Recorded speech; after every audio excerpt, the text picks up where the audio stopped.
All right, all right. What's up, good people? Welcome back. We are in the building. These Sunday streams may become semi-regular. They may become I think they're going to be regular. I think they're going to be regular. But yeah. But what's up, everybody? Welcome into the building. I see it's already people filing on in. Make sure you hit the like button as you make your way into the building. You know I'm going to be talking to you. Already saw it in the not in the thumbnail, but in the title. I'm going to be talking to the hood conservative. You know it's always controversial and on the edge, or a lot of as SKC said in the chat room, a lot of uncomfortable truths. He said he'll catch the replay, but salute to hood conservative. I know he'll tell the uncomfortable truths. Absolutely, absolutely. Shout out to Uneducated Lane dropping 5 on it before we even got things started. I do appreciate that. But we about to definitely get into it. So strap on in. Let's get ready to go. Let's get it.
Peace, folks.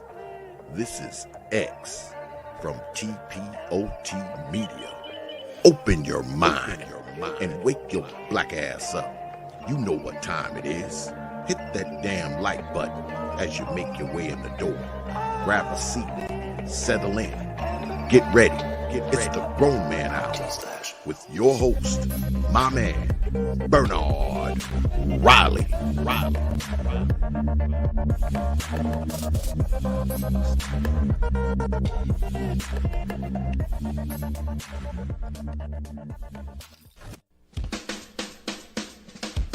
Hey, what's up, everybody? This is Mumia Obsidian Ali. You know who I am. I need no introduction, right? And you're listening to the Grown Man Hour with my man Bernard Riley, heard weekdays right here on YouTube. What do you think about that? How about that? Now let's get back on with the show. Thank you.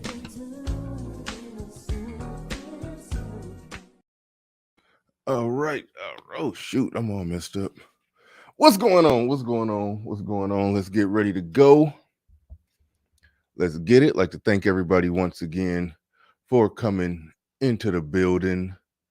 Shout out to the Uneducated Lame, as I shot you out earlier. Appreciate you coming, putting 5 on the collection plate. Shout out to KD, got 5 on it as well.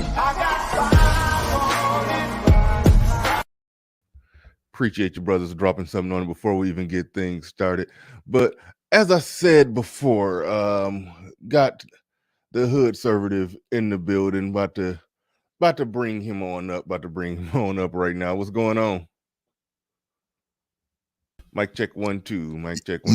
Mic check. What's going on, man? Good morning. All right. Morning. Thank you for coming on in. Thank you for being here. We're about to piece together another masterpiece. Hopefully this one can stay up, because the last one I just went on and took it down. It was too much copyright.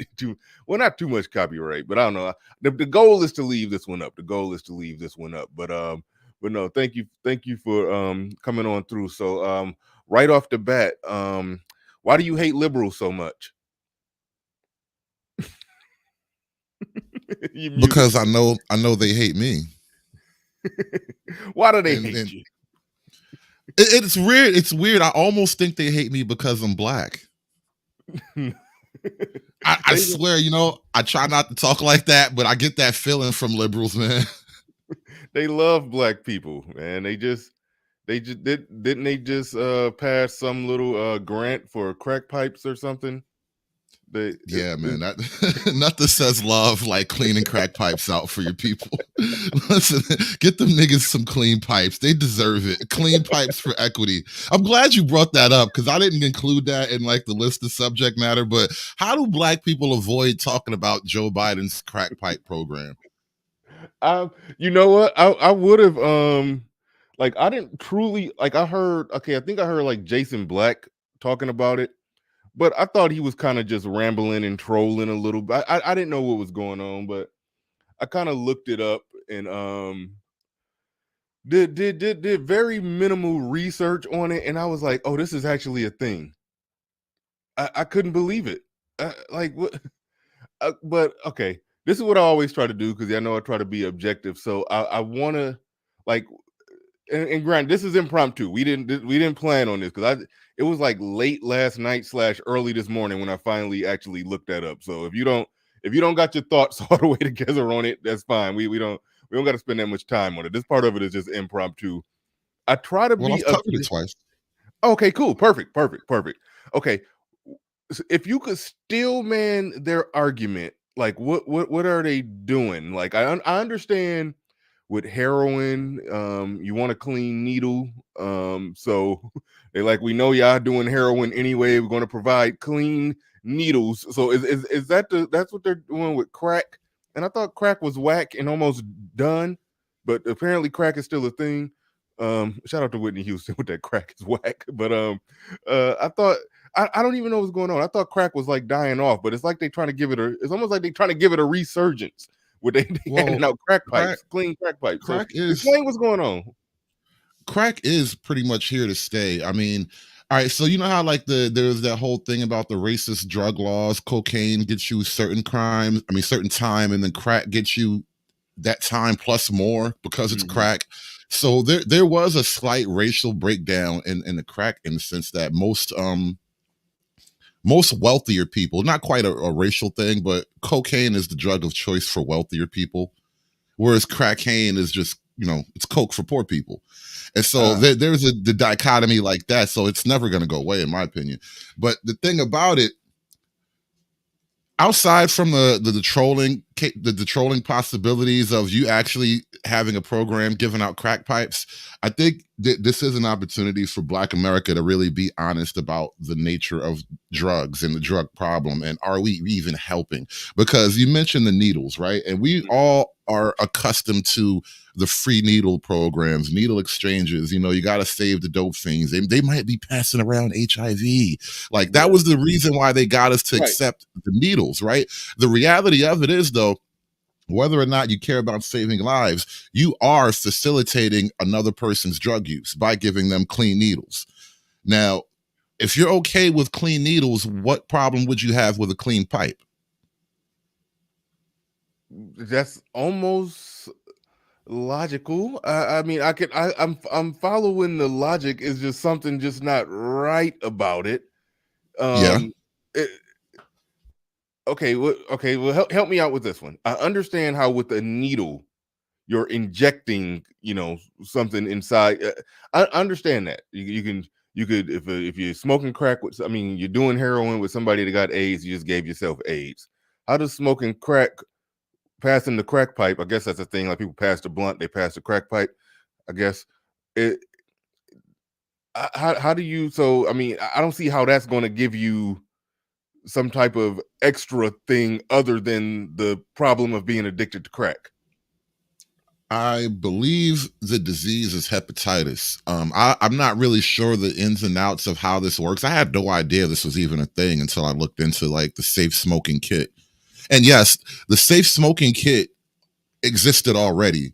Biden didn't just, carve this together with him and Hunter Biden in the garage. Like, son, tell me what do the addicts really need? Like it wasn't like that. They already have this kind of idea of a safe smoking kit, and it does include a stem, a pipe. Now, somehow or another, addicts apparently pass hepatitis around with these pipes. And it's really a matter of just like sterilizing the pipe, I imagine. But that's the officially anyway, that's the disease they say they're trying to combat. Like you said, the whole concept makes me uncomfortable, and as I kind of walk myself through the whole logic of it, like with the needles and then the needle exchange programs and all that, they are essentially the same concept. They're both born of the same ideological tree, and I'm uncomfortable with the needle exchange, to be frank. Yeah, As a matter of logical consistency, I am not happy with needle exchanges, and I'm put it out there like that. And I know this kind of makes me, taking a hard line, and I'm unsympathetic to the, downtrodden heroin addicts and crack addicts and whatnot. But the hey, fact of hold the on, matter is, get out of there, Rod. He not passing this legislation to help his son. Cut it out. That's not. That's yeah, right. Listen, Joe Biden is a blacker president than Obama. Like, he got drugged out sons, like his family got all kind of weird ghetto problems. Like, we thought Bill was the black president. He trying to protect his family with these trying to keep Hunter safe. That's all he doing. But you was building towards the point. I cut you off with that. Yeah, I totally forgot now. But damn it, you was about to make a good one. You was building shit. I forgot where you was going. No. The thing about making it safer to be a drug addict, and yeah, this is me like taking a hard line on it, but like, and this is the point I was making on the show before. Giving your life over to the devil is not supposed to be a safe event. Giving your life to the devil isn't supposed to be harm-free, and we're fighting this the wrong way. I mean, listen, maybe you have to let the circle of life take its course. Yeah, that's see, the problem with that, and I understand it. Like, I mean, listen, I obviously accept evolution as Darwin explained it, and so I understand that argument. The only problem with it is that in this modern, civilized, westernized world that we live in, the people who otherwise would have died off through Darwinism, society got so much stuff that just it's going to keep people alive who would have otherwise died off in previous generations. So it's almost like we just can't say let them die off. No, they're gonna get dragged into a hospital somewhere and operated on and sent back out there. Go get them, Tiger. We don't just let people die more. So I know where you're going with it. Just if they on heroin, they're the bottom barrel of society. They on crack, they're the bottom barrel of society. If they're getting more, if they're putting themselves at more risk, causing themselves more problems, hey, let them cause themselves those problems. Let them die off, and just let Darwinism take its place. I understand in theory. I mean, yeah, that's cold blooded, but in theory, it makes sense if you don't average into the equation that there will be other checks and balances in society that's gonna we're gonna nurse these people back to health and send them back out there to do the same thing, and then the government gonna spend millions of dollars for more clean crack pipes or more millions of more dollars, not billions of more dollars, in some form of I won't say free healthcare, but healthcare that the person in question don't have to pay for. So they ain't going nowhere. So I understand the Darwinism thing, but they ain't going. We don't let people. I agree. We don't let people die off like we used to. We just we used to, because we didn't have a lot of the capacity, and also we didn't have this this type of moral decay. Yeah. Well, so if we were faced with such overwhelming levels of moral decay, you got to start wondering how long before, as a mass, as a people, we just start becoming okay with a harder line. It seems like it's a logical course to me, and yeah, I disagree in this sense of what you just said. I don't know if it's truly a function of a civilized society. Would you elaborate on that one? I think what we're suffering is the effects of what people call weaponized empathy. Damn. So You may Damn, that's feel, dope. Weaponized empathy. That yeah, was huge. Yeah. you may feel a sense of sympathy or even empathy for the cracked out dope fiend who lives in your neighborhood or something like that. You might actually feel like that, and I would never get on you for having those human feelings. However, how much of your son's money, how much of your son's lunch money are you going to spend feeding that junkie? Right. Yeah. Put your money where your mouth is. Not my money though. Any money but my money. And put that where your mouth is, and then let's see where we are after that. And that's the problem I have with that whole take on things. We don't have to spend the government's money pouring it down the drain after what is 80% of the time a lost cause. If we really want to go about, if you want to live that life, pay for it yourself. Do it the old school way. We all take care of each other as a community, not under this forced empathy that the government provides. And that's really what it is. Forced empathy is no empathy at all. It's a form of slavery. It's like making your slaves give a fuck about somebody else. Mm. SKC in the building. He says, "For my guy Hood Conservatives, thanks for having these shows." BR, yeah, I kind of stepped away from these shows, but I'm bringing them back. I definitely we pretty much got agreed that me and Hood Conservatives going to do this pretty much every Sunday. Right now, we're just going to call it every Sunday. So be looking out for it every Sunday. We're going to get together and do something like this. I'm going to definitely be working shows like this. Back into the programming schedule, because this isn't important. It's definitely a change up. Moderators, y'all know the deal. I think y'all already dropping a link to Hood Conservative channel, so I do appreciate y'all on that. But shout out to SKC, appreciate you coming on through. Well, I don't know if he's still listening, because he said he was going to catch it on the restream. So I'll email him. I got something I need to say to him. I email him. LB Crypto in the building says they spent 30 years locking up for drugs. Now the next 30 keeping you hooked on drugs. Yeah, okay. Yeah. What's your thoughts on that comment? It's a perfect circle. It is. It's like the most perfect of circles. Like, you locked up the grandparents, essentially, fathers, grandfathers, whatever.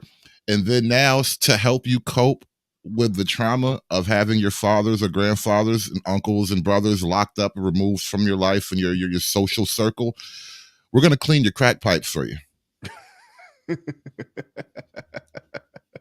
It should make it a lot easier. It'll soften the blow. Yeah.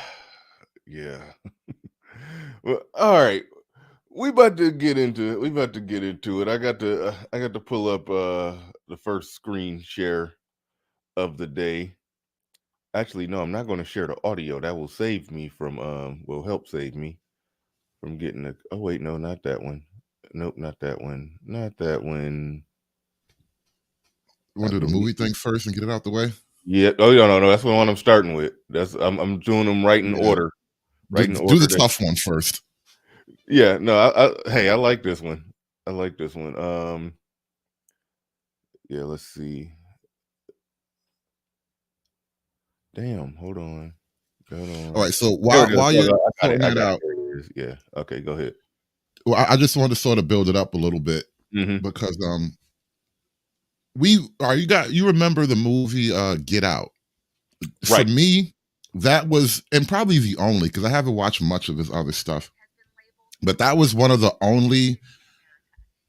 only movie I've watched that it was like a woke movie that I liked, that had a decent plot and all that. And it definitely was woke, but there was good stuff there as a movie on its own.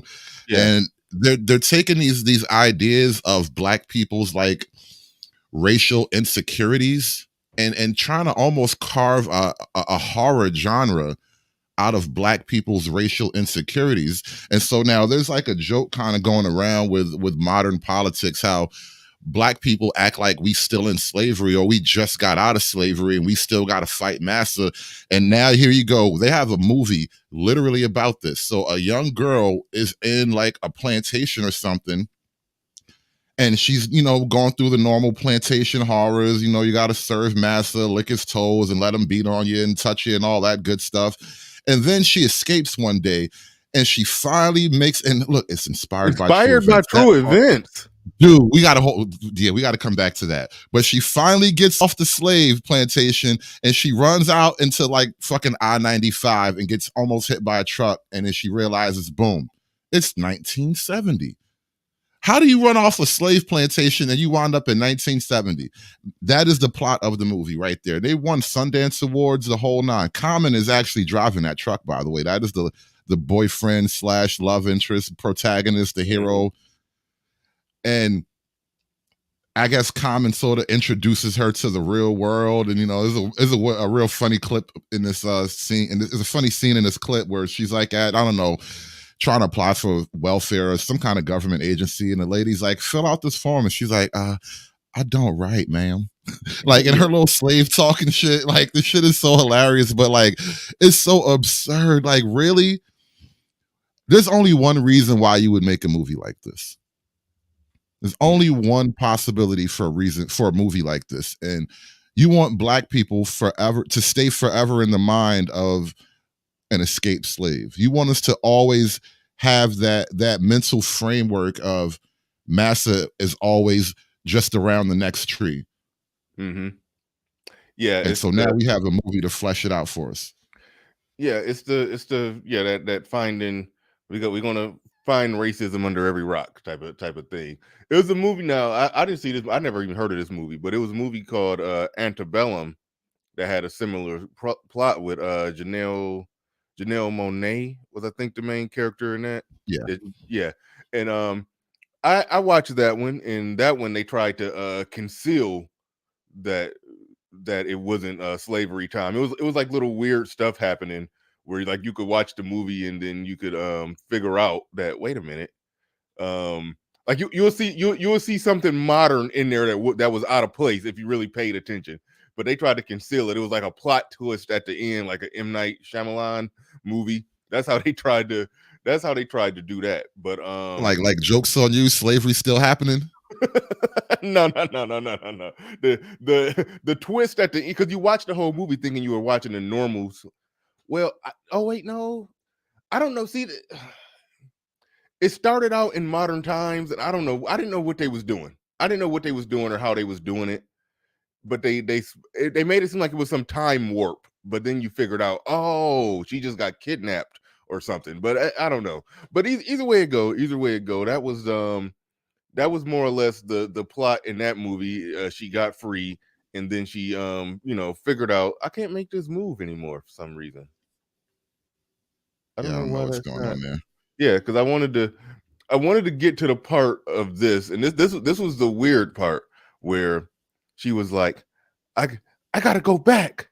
I gotta go back and free the other people that's there. And then like she went on some Beatrice Kiddo Kill Bill type mission. Like she wanted to, like she was, and I'm like, what the it was weird. It was weird for this reason right here.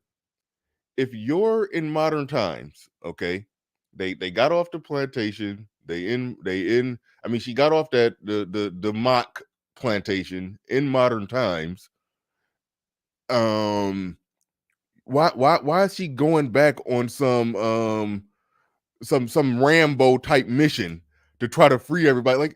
Like call the goddamn police. Like, I mean, it was just weird that was that's what the chick was doing. It was like she had to go do it by herself. I mean, granted, okay, the civil rights movement was 1965. This movie probably took place in 1975. All right, okay. You can argue that it would have been no help or support for the people on the, but no, that's bullshit. No, that's bullshit.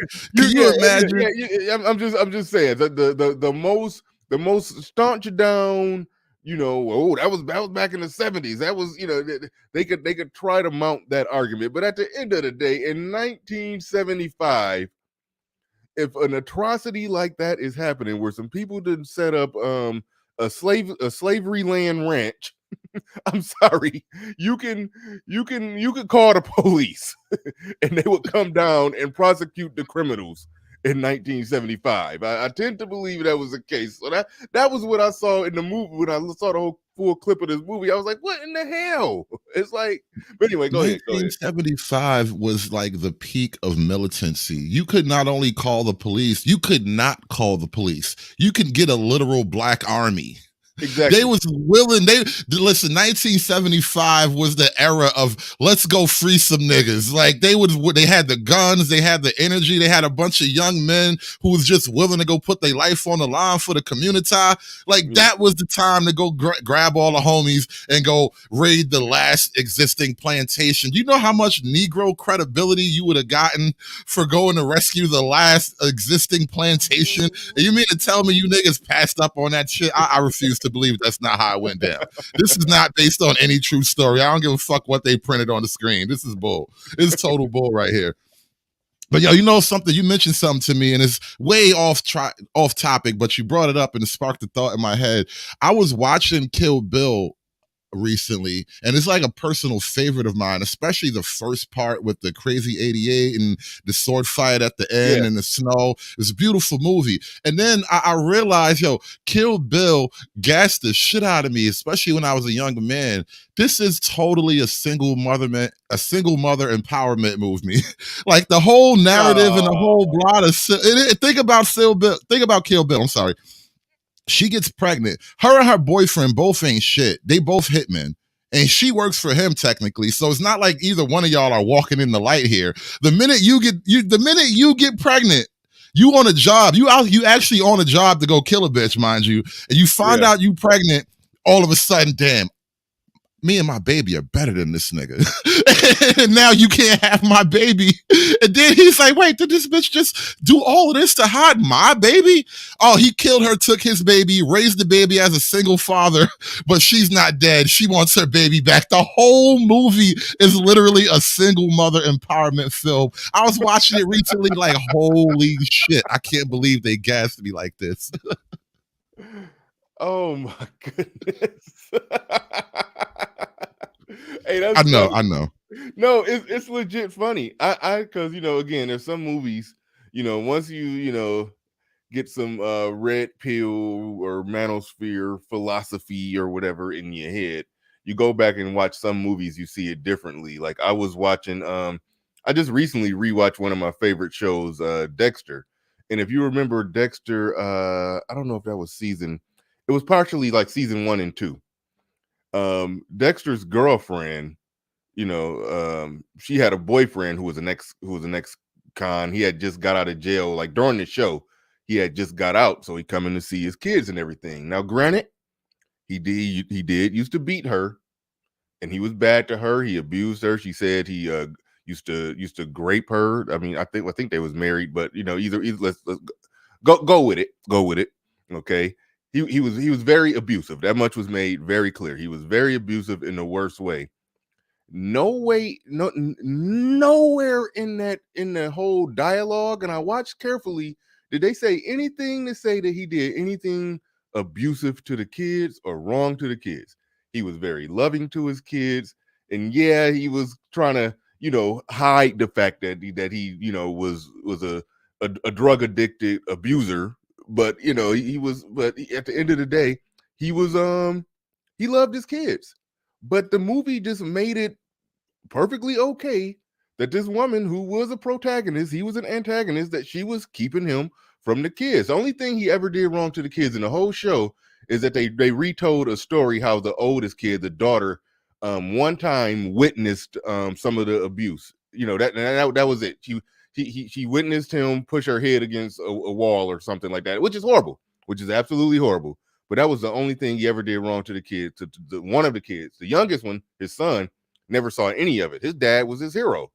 And to the daughter, she kind of felt like that too, other than that one time that she saw one thing. So the kids love the dad loves the kids, and he never did nothing wrong to the kids. But the whole thing, but he was still being an asshole to her and the new boyfriend, which was Dexter. And her whole threat was, if you keep coming down here trying to intimidate me or intimidate my boyfriend, you're not going to see your kids again. And it was like mic drop, and it was okay. Like it was perfectly okay. And then that whole storyline, that whole story arc ended with Dexter basically knocking him over the head, injecting some fentanyl or something or some drugs into his system, and then calling up the guy's PO that came and they came and they found him with a needle or something in his arm, and he got sent back to jail. He had strikes or whatever, and they basically just got rid of him like that. Like it was like, problem solved. We got rid of the problem. And he was a problem. He was still being a jackass to the woman, and he still was trying to do, abusive stuff to her. But at the end of the day, that problem is solved by restraining order, keep the asshole away from the woman, and let him have visitation with his kids. But it's like the show just made it perfectly okay that this man who was a loving father, but a piece of shit, but a loving father, that no. If you're an asshole to the mom, you deserve you deserve to get set up and sent to prison. I was watching that again, like, oh shoot. Like when I saw that back in 2008, it just rolled right past me. Like, damn, they did him dirty. I didn't even realize it. So Yeah. now you're gonna make me go back and watch Kill Bill under a whole new microscope, because I'm looking at that like, Think about this, Bernard. she's a hit woman, and he's like the main, he's the boss of the hitmen and hit woman. It's like, so but they're rich. They could have raised the daughter together and she could have been like, hey, I'm done doing the hits, and yeah, I'm just gonna live here in your mansion, and you're gonna be a good father, I'm gonna be a good mother, and let's do the best we can to keep the business separate. In fact, don't even work out of the house. You need to get a separate office to go organize your hits. But but she could have did that, but she just took the baby and ran and found the stepdaddy. Right. This shit is wild. He came back and got his baby, and then she came back. Well, he came back, killed her, took his baby. She came back, killed him, took the baby back. Like that is a whole nother type of messed up. Now that I really think about that, but all right. Yeah, listen, I know we got to move on, but think about this, because like, who has the time for every great idea they have? But I love going back, watching my old favorites, and then red pilling them and seeing like, damn, I never saw this movie this way before. Like, I can't listen to most 90s R&B at this point. It's just trash to me now. I still like a lot of it, but some of them lyrics hit different. It still sounds good. I be grooving to it, but them lyrics hit so much. They hit different now, man. They could be like, I love you no matter what you do, and you look at the radio like, nigga, what did you? Oh, see, this is how he fucked up. Now I get it. Oh man. Yeah, this is freeze framing, but yeah, so yeah, I won't even. Well, I mean, we basically laid out the whole plot and everything with this movie, and like Ryder God said, what I always say, they do inception us with oppression porn that is not beneficial at this point. It's just not beneficial. Everything that we need to do in terms of business, economics, and doing what we got to do to get our piece, our slice of this American pie, it's right there. Like it's America's up for grabs right now. Like it's literally getting to the point where white people are very close to being a statistical minority in this country. Like, I forgot what year is going to happen, but it's going to be happening soon, within the next 15 years, when a certain amount of baby boomers die out. The younger generation and next generation coming up. And the younger generation, I think white people are already less than 50%. From like the age, like from 8 on down, white people are already less than 50%. So I'm saying all of that to say is that they're supporting the policies to basically give power away, that to basically put this country up for grabs and make this country even more of a racially mixed, diverse country. So all I'm saying is, like, if we gonna stay in the past and just complain about every little thing that's racist and make movies about it, like it's to the point where they can't even make fresh slavery movies now. They got to make slavery horror story movies Hold that's on, taking place someone in in the modern chat. time. What'd you Someone say? in the chat called it slavery fan fiction. I think that's a great phrase. Woo! Slavery fan Yeah. fiction. Shout That's out to Woke Quill. He said slavery fan fiction is a perfect concept. yeah, that's epic. Slavery fan fiction. But yeah, what else you got on this one before we move on from this one? Not too much. Like you Yeah. said, we kind of stopped off where she was gonna go back and free her people. So I'm really interested in actually watching this movie. I know it's gonna be shit, but I kind of wanna. I've made myself interested in the story now because it's almost like this is like a slavery comic book. Like the fan fiction concept really does work.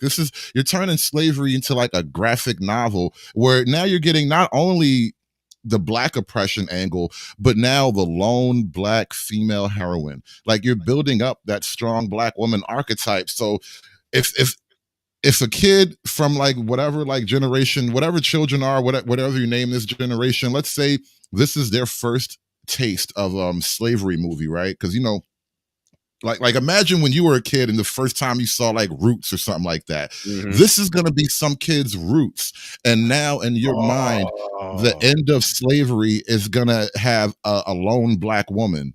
Like a lone black woman will be like juxtapositioned in your mind next to defeating slavery. Yeah, that's wild. That is wild. Oh man. All right. Yeah, hit the like button. Hit the like button. It's 144, 140 in the building. Make sure y'all hit the like button. Let people know that y'all here. I haven't been doing these Sundays. I'm telling y'all, start looking for me on Sunday like y'all look for me throughout the week. Throughout the week is people who still tell me they don't get the link, but they know they know that I go on in the mornings throughout the week and sometimes on Saturday. So when Sunday hit, make sure that y'all just come looking for me when Sunday roll around. Now, this one was an interesting one. And it sort of speaks to what I was just talking about right here. This one I think I'm just going to play it before we I'm gonna run this. I'm just going to play this one all the way through. This one should be safe. Yeah, I'm just going to play this one all the way through before we give any commentary on this. Some of my takeaways of the event are that BIPOC spaces are sacred. And if you... For those that don't know, BIPOC, that means Black, Indigenous people of color. Black, Indigenous people of color. I didn't know that before this video. So there's that. That's what BIPOC mean. They creating so many words and terms. They really are. I mean, granted, we do that here on YouTube, but it's so funny that all these words and terms that you got to keep up with. But BIPOC, Black, Indigenous people of color. Well, when slang is created organically, it's a natural process, and it's sort of unstoppable. There's nothing really sinister about it. But when new terminology is imposed on you by like the elite, that's what you're going to start calling newspeak from the book 1984. This is newspeak. Gotcha. Some of my takeaways of the event are that BIPOC spaces are sacred. And if you provide the space for the students to grow, they will form deeper community and deeper bonds. And then more important, it's necessary for BIPOC students to have space away from white gaze and... White gaze. The gay, they mean the gaze of white people, from white people looking at them. That just... Yes, GAZE. Yeah. Okay. All right. They need to be... All right, I'm gonna back it up some. Okay. Provide the space for the students to grow, they will form deeper community and deeper bonds. And then more important, it's necessary for BIPOC students to have space away from white gaze, and that it is absolutely okay to give Black and brown children something that you're not giving white children, because the white children are fine.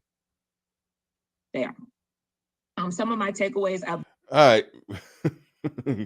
All right, go ahead. What you got? I like that they got the bullet points right there so people can see and read the bullet points as we talk about it. But go ahead.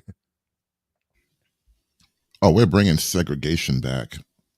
Good segregation, though. Pro-black segregation. That's pro-black and gay segregation. All the black gays and the BIPOCs were now segregated. They might even build a little wall for us too.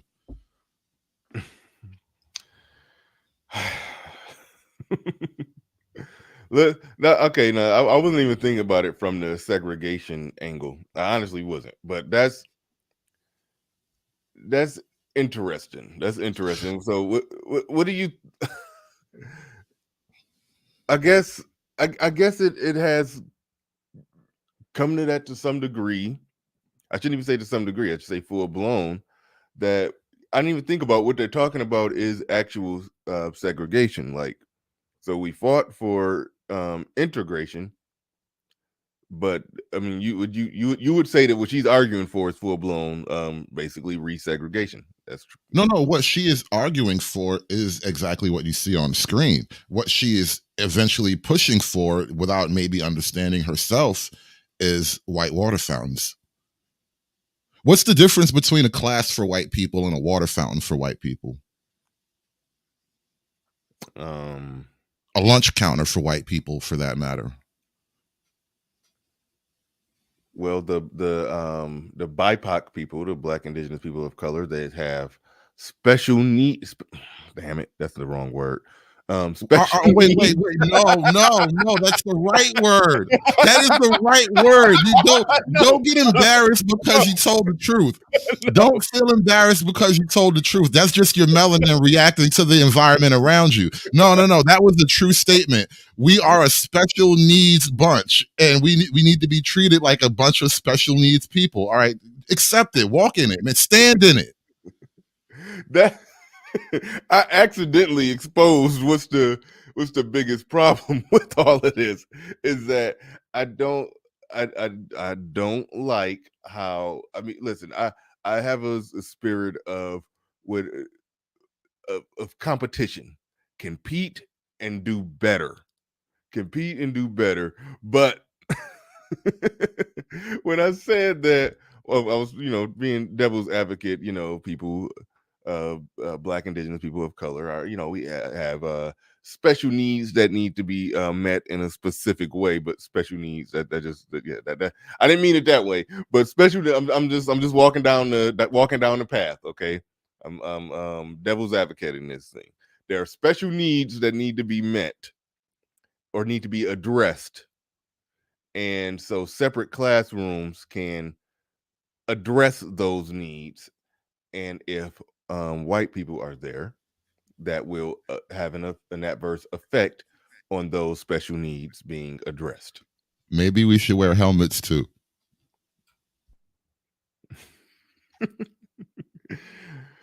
Okay, I've seen kids with special needs and they wear helmets. That's all I'm saying. Like, maybe we should wear helmets. like, let's go all the way. Like, because we're only going to waste time and money not solving the problem by not making the Black kids wear helmets in school. So let's just put the Black kids in helmets, and then they're already going to be in a class away from the white kids. So it's not like the white kids going to be laughing at them and shit. So put them in a room by themselves and make them wear helmets. Okay.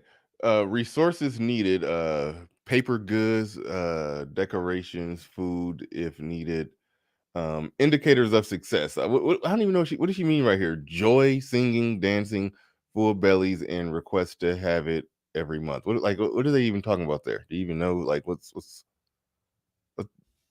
right there where it says There's more you speak here, like joy, singing. If and think about this, you're probably talking about elementary school kids. Like, this is what elementary school kids do, and they should have full bellies. They're in school. I mean, if you can't feed them, then maybe they should stay home with the parents. Well, hold on. When they say indicators of success, I mean, are they saying joy, singing, and dancing and full bellies is? I hope they're not saying that that's like what's replacing grades and the ways to measure success. I think success of the program itself. So if the kids are happy, singing, dancing, if they have full bellies, and if the kids ask for it back every month, this is why I hate these government social programs, because the scam is built right in there. All you got to do is con a bunch of elementary school kids into liking something and asking for it again, and boom, we get another $10,000 grant or whatever for the program this month. Yeah. And the takeaways if we provide the space for BIPOC students, that's Black, Indigenous, people of color, students can establish a deeper sense of community. I think Black people have a strong sense of community. The Black people talk about the Black community more than any community talks about their particular community. Excuse me? We have a strong sense of what you say? Of okay, what I mean by that is we talk about, okay, if you listen to Black people talk, Black people on TV, Black people they always are saying the Black community this, the Black community this. It's always what I meant by that is like there's us and then there's them. I think Black people look at that, Black people feel like that more than any other people. That's what I mean by that. We have I mean the evidence of what we're seeing on the screen is evidence that we make a separation between us and everybody else to a higher degree than what everybody else does. That's more or less what I mean by that. Yeah, I would suppose so. I tend to believe that that phenomena you're describing is something maybe a little bit artificial, because Okay. when you say community, I want you to describe that in metrics. Right. I can't. You see the problem. Thank you. It's tough for me because this is what I'm like. Community, how? Jack, But hold on. Jackie Jack just helped me. We have a strong sense of tribalism. Yeah. There we are. Yeah. Okay. Thank you. Yeah. Thank you. I needed that. That's where I was trying to go. She helped me get there. I didn't have the right word. We have a strong sense of tribalism. That's probably the best way to go about it. You're talking about a community, you're talking about more tangible things that you can actually touch, that you could actually see, that you could actually have a sensible conversation about. So right, that's cool. Good correction on that one. I'll roll with that. All right. Now I want to get back to this thing here, because I remember there was a conversation that I had on my panel a week or so ago, and another creator from the space was in here, Ant T. And shout out to Ant T. He came to my show and we had a good conversation. It was like serious stuff. And at a certain point, one of my listeners is a white guy. He said something in the chat that Ant T kind of took offense to. And it was basically like it was a little provocative, but he was basically like one of your white guys. But anyway, go ahead, carry on. Well, one of my listeners who was a white guy. I didn't say one of my white guys. Like come on, see that's the melanin again. That's your melanin doing that. That's what you said, man. I can rewind it. You said all right. You said one of your white guys. But anyway, go ahead. Fine. However you want to take it. But no. So he basically the comment was, because we were talking about Black men and women dating issues and stuff, and also like the race relations, and at the same time, like it was a kind of a big conversation. But he made a comment about Black guys, you got to get your girls in order. She's making problems everywhere, basically.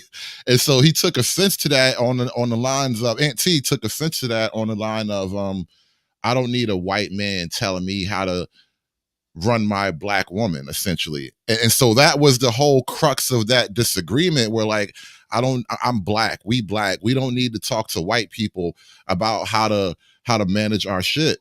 And I'm wondering now, to kind of like set that argument aside just for a second, I kind of want to set it up to this point where the question is, do Black people truly benefit from not mingling, not having interactions with white people at all? Because that's kind of where this is headed. This idea that we should be permanently sequestered into our own little Black world with our own Black thoughts and our own Black ideas, and somehow that is going to make us competitive and effective on the world stage. let alone the American stage. It's like I challenge you to do it on the American stage, but like I really think that's the question, and that is a kind of a sentiment that I see from the pro blacks, the woke blacks. Like there is this thing, this special notion of a black version of everything, a black way to do everything, and we should always solve our problems in the quote black way. And I really want to challenge that idea. Is there truly a value in not getting opinions and ideas on whatever subject from other people, because that's really what they're teaching the children with this type of stuff? Well, okay, it's two things with that. First things first, we are Americans, okay? That part can't be denied. We can trace our lineage back to a plantation, maybe. Um, but at the end of the day, we are Americans. So we're going to do things essentially the American way. That just is what it is. Even when we do our own type of thing, we're still operating under an American construct. So it is what it is on that. Now there is something to be said, and I'll relay this back to the Black Manosphere meetup. There's something to be said about doing things, getting something done, that it was us that did it, and we didn't need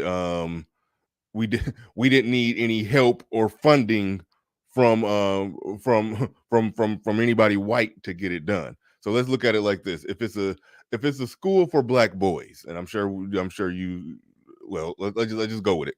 There's a school for black boys. The school was set up and shout out to Dr. Umar Johnson. Whenever I say a school for black boys, the image of him just pops in my head. If there's a school for black boys that's just is set up, funded by black men, ran by black men, the teachers are black and they're teaching black boys, okay, that's not a bad thing. That's not a bad thing if somebody privately does that. But I do think we're operating under some type of myth, is that if we just think that, well, if only white people would just get out of the way and not set their, like she said, their gaze upon us, we'd be doing just fine. It's like, no, there's actual practical things that need to get done. It's nuts and bolts to what need to get done to fix the problem, solve the problem, and make things work, run, and function better.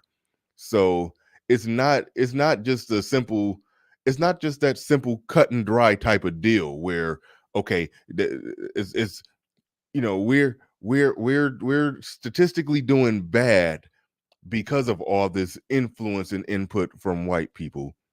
But the fact of the matter is, and I hate when we talk like this, because it's kind of ignorant to say, look at what white people try to do to help black people. I mean, even though it's technically true, but when you talk about government spending, and a lot of it is counterproductive. You talk about government spending, like we work and pay taxes too, like we put in on that. So I'll say what this country does to try to help, to try to benefit, send funding here, send funding there, a grant for this, a grant for that, like these things, like all of these things that are happening. And if strides are not being made, so when you say that you don't want any white input, so are you saying that you don't want any tax dollars from white people to benefit black people at all? Are you really saying that? Well, and look at the arrogance of that position. Like, give me your money and then shut up about what I do. Yep. Oh, damn.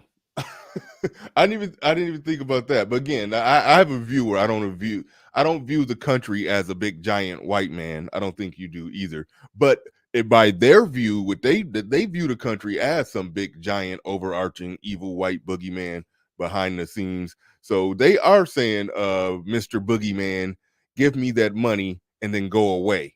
That is essentially their argument.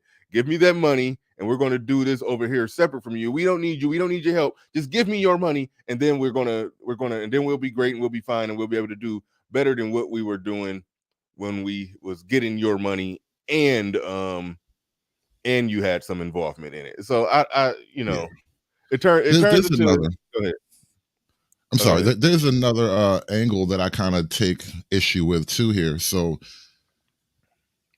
this notion that somehow the white way of doing things is inherently wrong, and you know, white way of doing things, like I don't even really know what that means. Sometimes it's just this loose idea that there's a black way and a white way, and the white way is wrong. And so I am concerned about this other area. You know how like homeschooling is becoming a thing now? Mhm. And I think it's mostly taking place with white people. And because of shit like this too. Not only the black racial wokeness, but then the gender wokeness also. Like there's that whole other gender queer theory stuff that people are running away from. And so as the homeschool movement grows, this is one thing I'm concerned about. Are black people gonna give their kids this quote blackety black education? Is that what black people really want? Like the CRT education, essentially. You want to teach from the 1619 textbook. Yeah, that's a problem in my opinion. Well, here's a bigger question. If you say the white way of doing something is wrong for us because we're black, we're different people, we have different needs, not special needs, we have different needs. Okay, what is the black way of doing it? That's the $1,000,000 question. And I've heard that there are some black schools where the black kids are doing well and performing at a certain level, but I don't know. But that's really my $1,000,000 question. If there's some special way to teach black kids math to where they'll grow up and do better on standardized tests when it comes to the math section of the SAT or I forgot the name of the other one. I'm having a brain fart, but the SAT but you get what I'm saying. You get what I'm saying. If there's a special way to teach black kids math to where they'll grow up and do better on standardized tests, then by all means, if somebody think that they could figure that out, if somebody figures that out, then by all means, let's replicate their results. We could I use don't hip think. hop. We could do hip hop math. You going to the? I think you going to the next slide already. We segued right into it. Not quite. Let's stay on this one for just a second though. Okay. But no, all right, you're right. There is.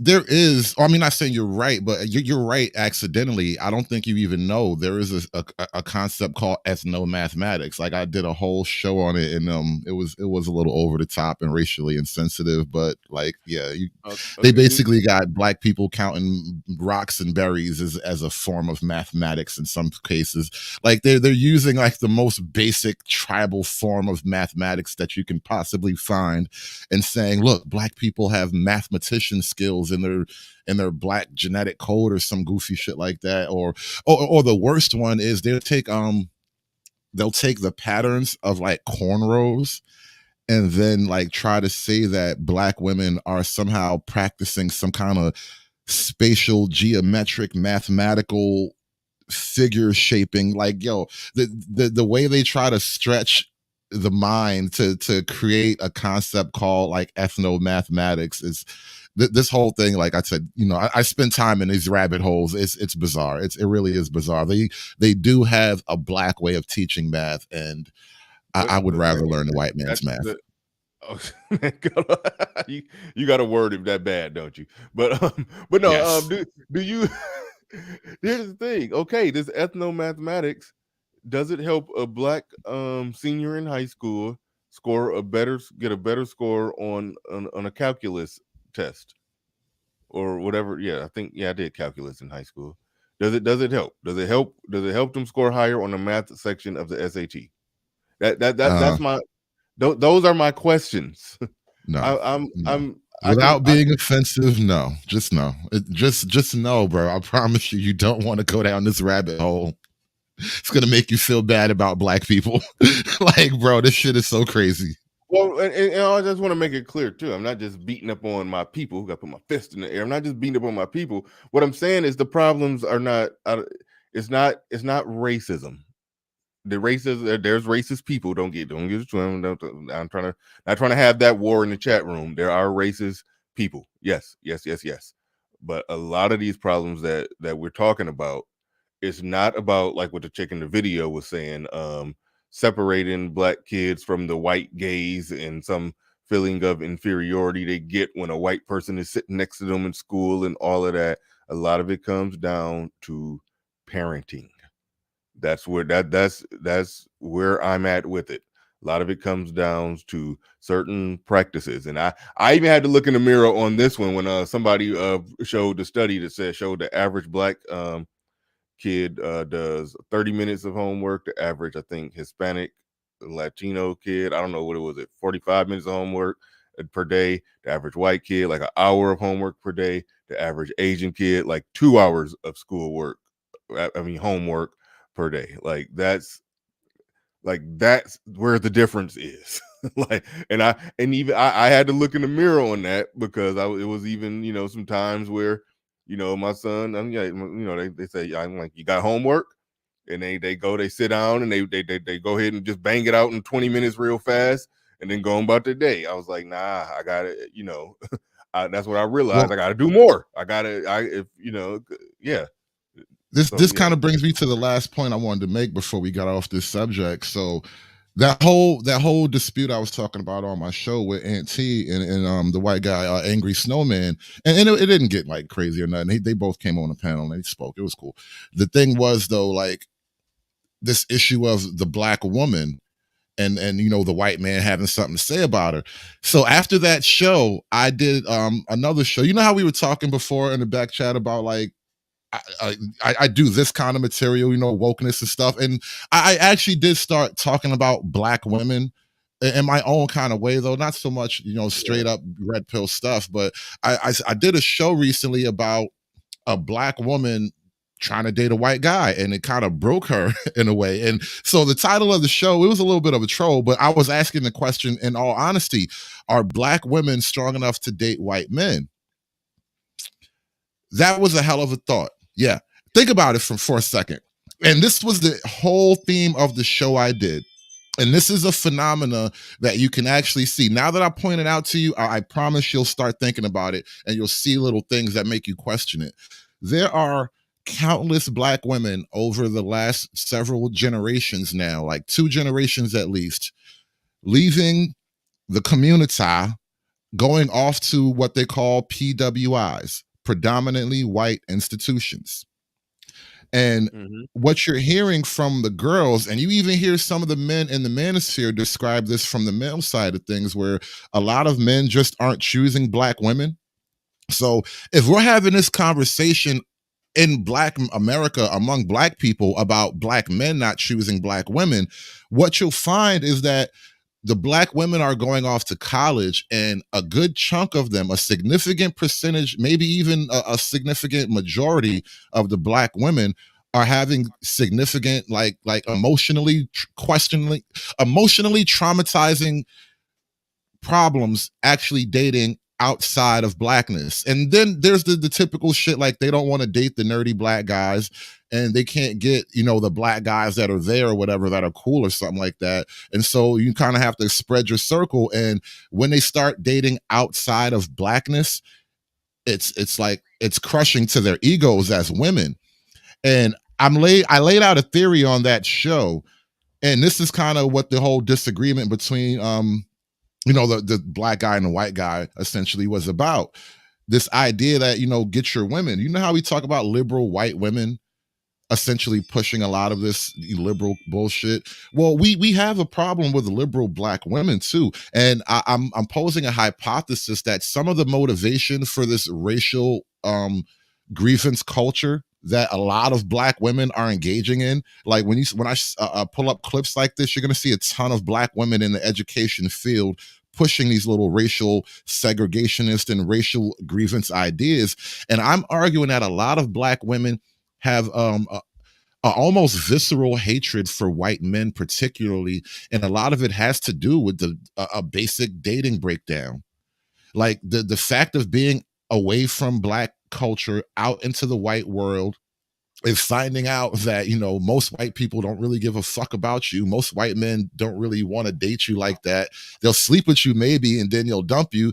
And like I was playing clips about that kind of stuff from not just one woman, but like several college age black women talking about this experience of going off to white college and how it's kind of weird for them. And it just kind of sparked the idea in my head, like maybe black women going off into the quote white world is you know, having a weird psychological effect, and they're responding to it with a lot of this racial manipulation stuff. Yeah, I I always found it to be a weird thing, and I think you've done some content on this, that a lot of the people who are black and are as woke as ever, a lot of them they'll marry a white person, live in a white neighborhood, but then still have they'll have the same exact talking points as the woman that we just described. Now those are the ones that succeed at it. So I think what you're saying, those who haven't succeeded at it, as far as marrying a white person or somebody of another race, or in this case we talking about white people, they haven't succeeded at marrying a white person. Are you saying that intensifies their whole woke anti-whiteness? It was like the That going off to college for going off to college and marrying some educated white man didn't work out, and that just further fueled all of what we're hearing out of the mouth of this particular woman. that and the fact that black women can see that black men have an easier time at it. Mm. I'm telling you, we talk about this from the male side. Black men are just not opposed to, or let me say, black men don't seem to struggle with interracial dating. Right. Black women are apparently are having this kind of problem, and not all, like, it's not, I don't know how widespread the numbers are, but I think it's significant enough to have the conversation at least. And I argue, this is my hypothesis anyway, that a lot of the racial tension is pushed by black women, and a lot of that motivation is coming from just simple dating dynamics and a built up resentment. Mm. That's interesting. That's interesting. I'd never connected the two in that way. I thought that black people's disdain for white people was rooted in something else. I didn't think it was rooted in the whole dating dynamics. But I mean, I guess looking at it from a black male perspective, where I never had a problem dating white women if I wanted to, or when I did. When I did, I mean, I didn't go out and say I'm going to get a white woman today. I just went out, and whoever rocked with me, that's who I rocked with. And so yeah, but looking at it from the perspective of somebody who's out there in America with all the racial intensity that that different races have for each other, or that black people have for white people, and then somebody's in that college world where there's only small minority of black people on that campus, a larger percentage of women on that campus, a larger percentage of women competing for the men on that campus, and the larger percentage of those men are white and failing at it miserably. Those two things, I mean, it's not a far reach. I didn't connect the two, but it's not a far reach to say that those two are connected. So yeah, I do see where you're going. I see the rabbit hole you're going down with that one. I do see it. Well, it's just a theory. It's my own personal hypothesis. I haven't named it, but it's just something I'm working on. I think there's a little bit of there's a there. That's all I'm saying. Yeah. Shout out to SKC in the building once again. He says the current pro-black female argument to white women: give us your money, praise us, and make room for us in all your institutions, but you can't tell us anything. Yeah. Sexual competition. We want our separate institutions. We want your money to fund our separate institutions. We're going to build and uplift ourselves in our own separate institutions, but you better damn well give us a seat at your institutions. You better damn well put a crown on our head in the Miss America pageant. We're gonna have our own separate shit, but if you don't put a crown on our head in your shit, we're gonna call you racist. That's pretty much what it is. That's pretty much what it is. Shout out to SKC. Do appreciate you. And yes, RIP David Carroll. I'm sure David Carroll will be proud of you with that theory. He could do a whole rabbit hole production on your theory alone right there. So shout out to the late great David Carroll. But yeah, no, this was interesting. Just reading the last little part on there, the takeaways. If we provide the space and time, the BIPOC students can establish a deeper sense of community. BIPOC spaces are sacred. It is necessary to give BIPOC, for those that came in late, that's Black, Indigenous people of color. It is necessary to give Black, Indigenous people of color students space separate from white students where they can be their authentic selves. Now think about this in the context of a Black girl who's struggling to date white men. Like this, it all starts to sound like it all takes a different air on. So what you're telling me, sweetie, is you feel like you can't be your true Black woman self around white people? Like that is the hypothesis there when I see this. So look, even on the first bullet point, even she knows, like, we struggle with a sense of community. The BIPOC spaces are sacred. Yes, worship the Black woman. The Black woman is God. And at the last bullet point, it is necessary to give BIPOC students space separate from white students where they can be their authentic selves. They're talking about Black women. I don't know that Black men struggle to be their authentic selves out there around white people. That's not a Black male conversation you hear coming up often. Well, That's a pro-Black, that's a woke Black male conversation. Yeah, the only time somebody is saying that a Black man can't be his authentic self around Black people, if he's like really, really hood, like really hood. But typically the Black man who's in college, even if he's from the hood, if he's in college, he's not that hood to where he's just walking around the college campus. Even if he got a little hood in him, he ain't that hood to where he just walking around the college campus just blowing up the spot with his presence alone. Like we know them type of Negroes. We know them when we see them. That's not your typical college boy. Like that's just not. Even if he got some hood. I mean, I've been on college campuses fairly recently. I mean, I got college age kids and stuff, so I've observed the modern Black male college student, and it runs the gamut.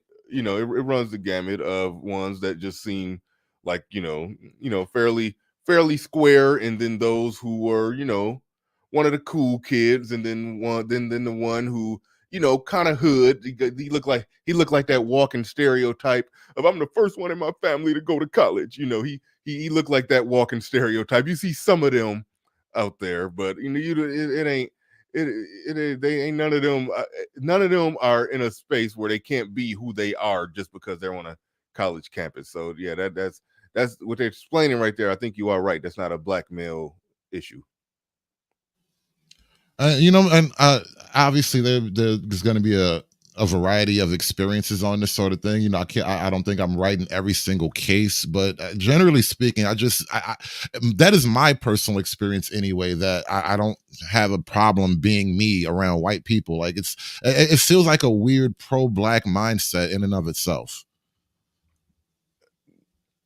Yeah, but okay, well, you got to ask this question. The percentage of Black people, even if they're not the card carrying pro-Blacks that we see online, a very high percentage of Black people do have a pro-Black mentality.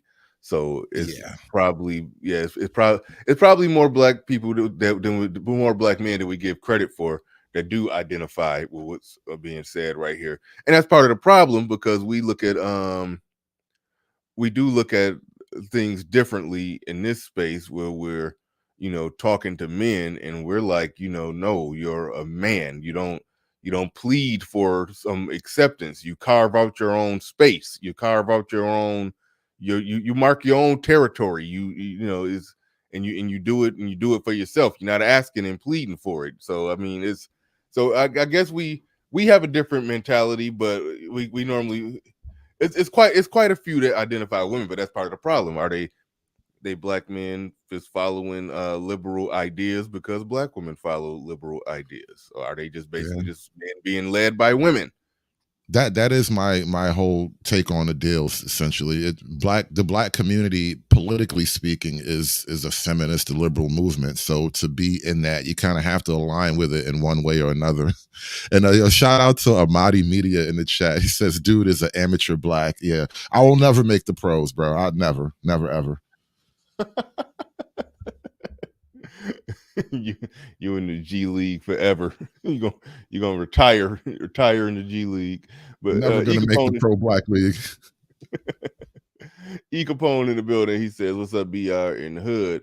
Go Rams, baby." Yeah, I'm not excited about the Super Bowl. I'm really not. These are one of those teams I didn't really care for beginning of the season. Only slight little thing, not to segue too far when it comes to not to segue too far, but Matt Stanford, Rams quarterback. He was a Lions quarterback forever, and the Lions sucked when he was a quarterback. He just left the horrible Lions, and now he's competing for a Super Bowl.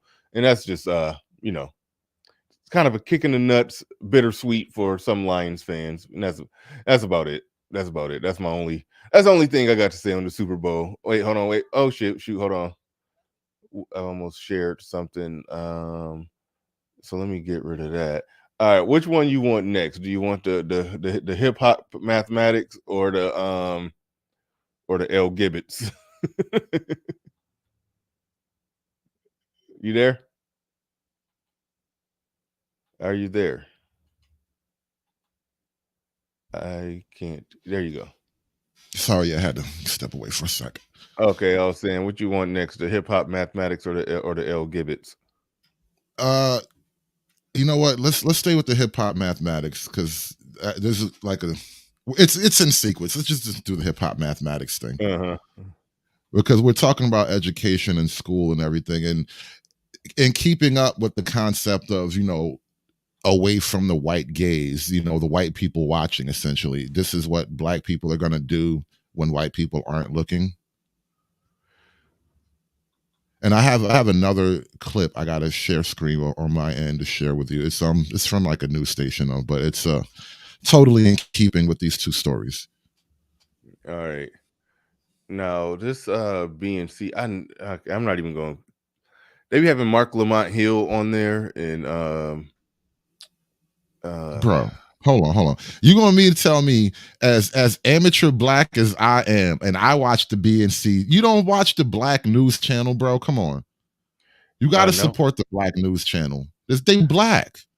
Okay, well, okay. I suffer from being in this modern time where are they actually on TV? Let me just, I don't even know if they're on TV. Or are they just on YouTube? Well, what do you mean by TV? Because my TV plays all kinds of internet. Exactly. So so they pop up on my timeline every now and then, or sometimes when they go viral for something, I see it, and it's normally some stuff I disagree with. I'll just say that. But if okay, it's some interesting things going on here.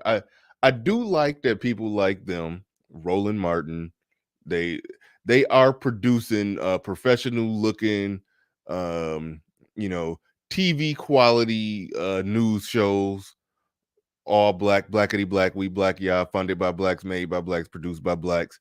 That is a good thing. I do like to see that. I just don't like the stuff that they're saying. That's where I'm at with it. So to answer your question, no, I don't like it. I don't watch it. But when I do watch it, it's normally I normally end up doing a reaction video to it. So that's about the context that I watch it. To be fair, that's the only reason why I watch this shit too, because like the content is just so good. Like, how can I not talk about this shit? Yeah. So I haven't been watching it lately. When I was doing more shows like this, I was kind of tuned into that's what that BNC stands for, Black News Channel. Yeah, Black News Channel. Totally not I didn't black know that. owned though, but that's a whole nother story. Oh wow. Wow. See, I was giving them credit for being blackety black from the top to the bottom. See, even if I See? disagree with the message, I will still praise that because I like to see black business, black ownership, black people, now see now Yeah, it hits different when I'm just looking at employees. I'm looking at stormtroopers right now on the screen. They ain't they shit. See, it hit different. All right. I'm just saying, man. This how they get black people though. Listen, come over here. This is the blackety black shit. Now all the black people working for the white man. This is beautiful, bro. I fucking love it. Yeah. Did you just drop a SKC laugh track on us? Oh yeah, man. I had to go craft my own SKC soundboard, but SKC asked to get the link. I think he wanted to come up. Oh He said yeah, he I might know. have a free moment. We was right when I heard that SKC laugh track. I was sitting there thinking to myself, how the hell did SKC get up here? But I was like, let me drop the link for him either way. And I'm gonna send it to your email because I don't even want an army of people trying to show up. So I'm gonna take the time right now to let me see, shoot my damn thing upside down. SKC, I'm sending it to, where is it at? All right, give me a second. Yeah, we need SKC up here on this.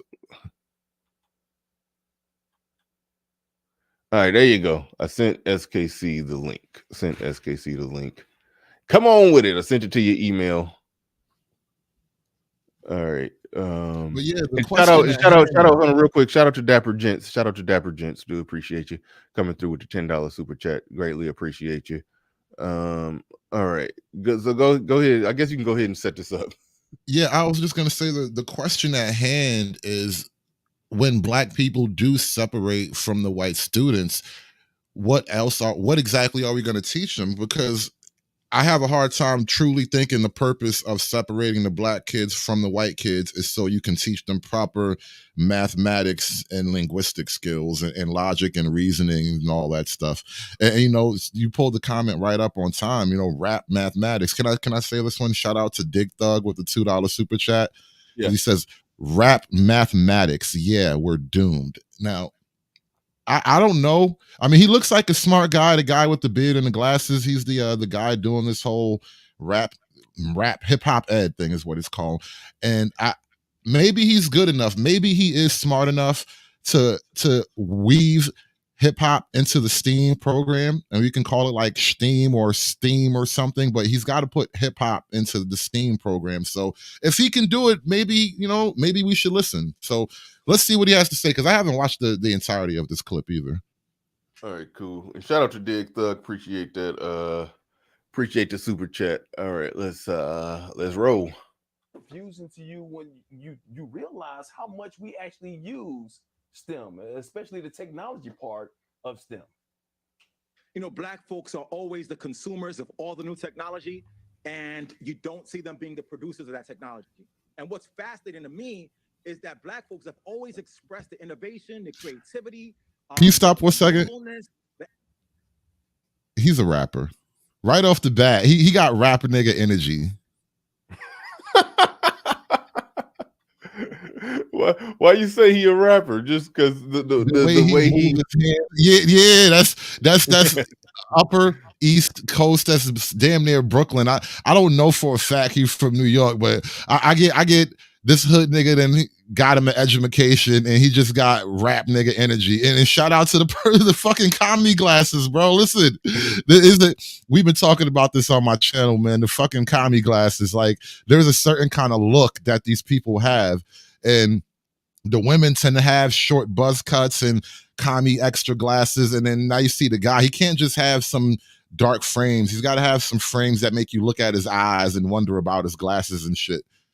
His glasses are like a conversation piece. I'm trying to learn commie glasses. Okay, just for frame of reference. Does Rachel Maddow have commie glasses?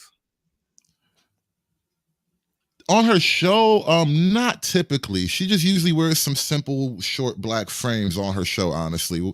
Generally, the phrase like commie glasses, and to be fair, his glasses aren't all that extra either.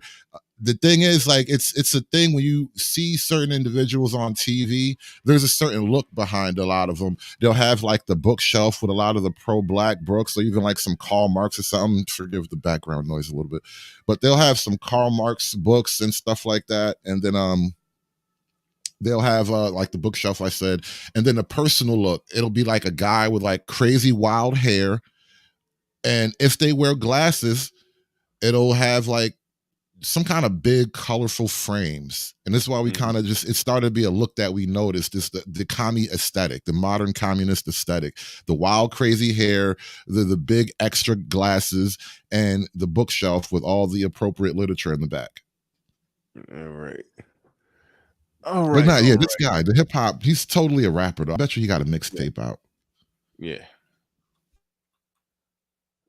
Let's get back into it. And what's fascinating to me is that Black folks have always expressed the innovation, the creativity, the nimbleness, the anti-authoritarianism, like all the characteristics of the best VCs in Silicon Valley, all the skill sets of the most amazing scientists and mathematicians you actually find in Black communities, you actually find in hip hop. And so for me, it's always mind-boggling that we express these skills in our own sort of like cultural expressions, but we never get an opportunity to be able to utilize it in STEM or in STEAM.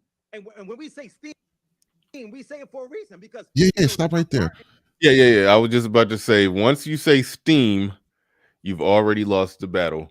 Now, for those that don't know, I did some content a while back about STEM, science, technology, engineering, mathematics. I was the point of the content was shout out to Keep It Techie. That he was the one that I did the show with. They smuggled in an A into STEM to call it STEAM, science, technology, engineering, arts, mathematics. That's what they did. They tried to smuggle. No, Jackie, don't do that to us again. Because she she pulled up on us making a case for STEAM, for the arts being a part of it, and a lot of the brothers was with it too. That was the funny part. They was trying to put the arts in STEAM as well. And so once you add the arts in, you're not talking about hard science. You're not talking about hard math. You're talking about people who are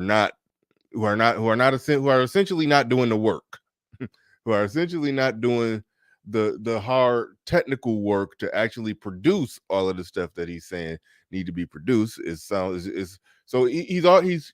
he's talking about this, but he's already coming in with the everybody gets the trophy type of energy when they start trying to add the arts, when they start trying to add basket weaving into science, technology, and mathematics. It turns into a whole different thing. But anyway, go ahead. I don't know if I was actually I was on that panel, I believe, and you were. I took the same line that you're taking now. Like you're weaving in, you're sneaking in the softer arts instead of you're mixing the soft art with hard science. And although we kind of came to the conclusion in the conversation that there is a nexus point for the two. Like, yeah, it takes a lot of hard math to program electronics, but ultimately you need it to be like, beautiful and ergonomic. This is why Apple products took off the way they did, because they made something that was like simple and beautiful, but it worked fabulously. So there is that combination of the two, but the two must remain distinct. And I think now we're coming to the point now where we can see why the two should remain distinct, because once you start drilling holes in the wall between the two institutions of science and art, now you got guys trying to sneak in across the border with their hip hop bullshit. He's like, oh, the arts is in STEM now. Oh shit, I'm about to come in with some. You about to come in with some freestyle. Yeah, you about to bring some bars up in here. Yeah, let's go. Like, do you rap to my kids? Like, when I drop my kids off to school, do you rap to my kids all day? Like, this is the type of conversations I gotta have with you now, bro. Like, why are you forcing me to talk to you like this, my dude? Let me back up some. in Black communities. You actually find in hip hop. And so for me, it's always mind boggling that we express these skills in our own sort of like cultural expressions, but we never get an opportunity to be able to utilize it in STEM or in STEAM. And when we say STEAM, we say it for a reason because, you know, it's about art and culture. In most artistic and cultural expressions, there's a complex technical aspect of it that we don't even know is scientific or mathematical. I mean, we got kids right now across the United States who are downloading software off the internet and they're creating beats and they built their own home studio. And those kids would never be named as scientists and never be named as mathematicians, but they're using science and math skills to be able to create this artistic and cultural phenomenon. So for me, bro, come on, bro. Downloading beats, making beats is a skill in and of itself. It's a highly marketable skill in a certain niche of this country, of the world, really. You're not a fucking scientist, though. Right. You're just not. Just don't tell my kid he's a fucking scientist because he's on the desk. Boom, boom, boom, boom. Like, you know how this is us in high school banging on the desk, making noise in the back of the class, and now we're fucking scientists. Oh my God. Yeah. I mean, listen, if he tackled it from the angle of ownership, building a studio, you don't, I mean, you're not going to get the tag of scientist, but yes, if you build a studio, you own it, it's yours, and you're producing music, you're producing a product that somebody wants to buy, then yeah, that call it business. Like, I mean, I'm good with that. I call it entrepreneurship. I'm good with that.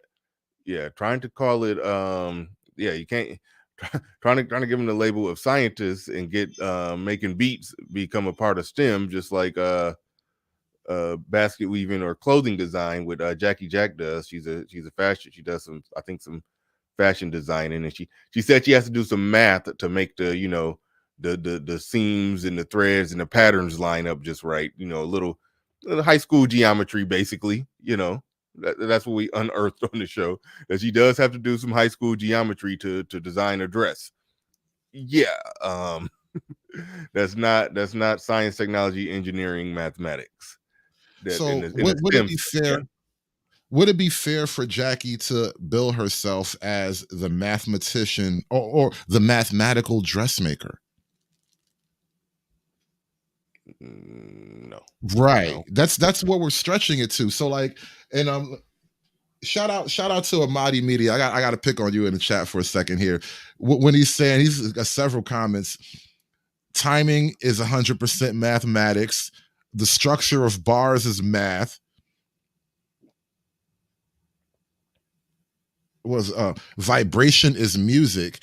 Now you're saying things that are true in and of themselves, but becoming proficient in the arts doesn't make you a mathematician.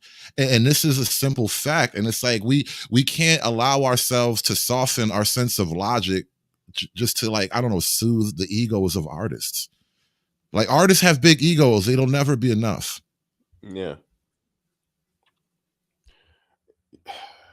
Learning that skill, put it like this. Somebody goes to school to be an engineer.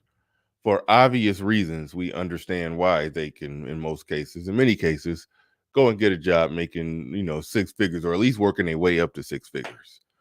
Like, we understand that. We understand how that works when somebody gets an engineering degree.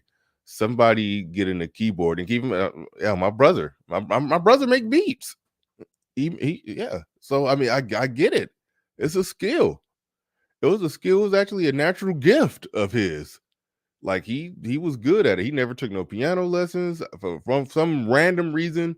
When he was like 17 or 18, I forgot how old he was. We just got him a keyboard for Christmas, just on just some random stuff.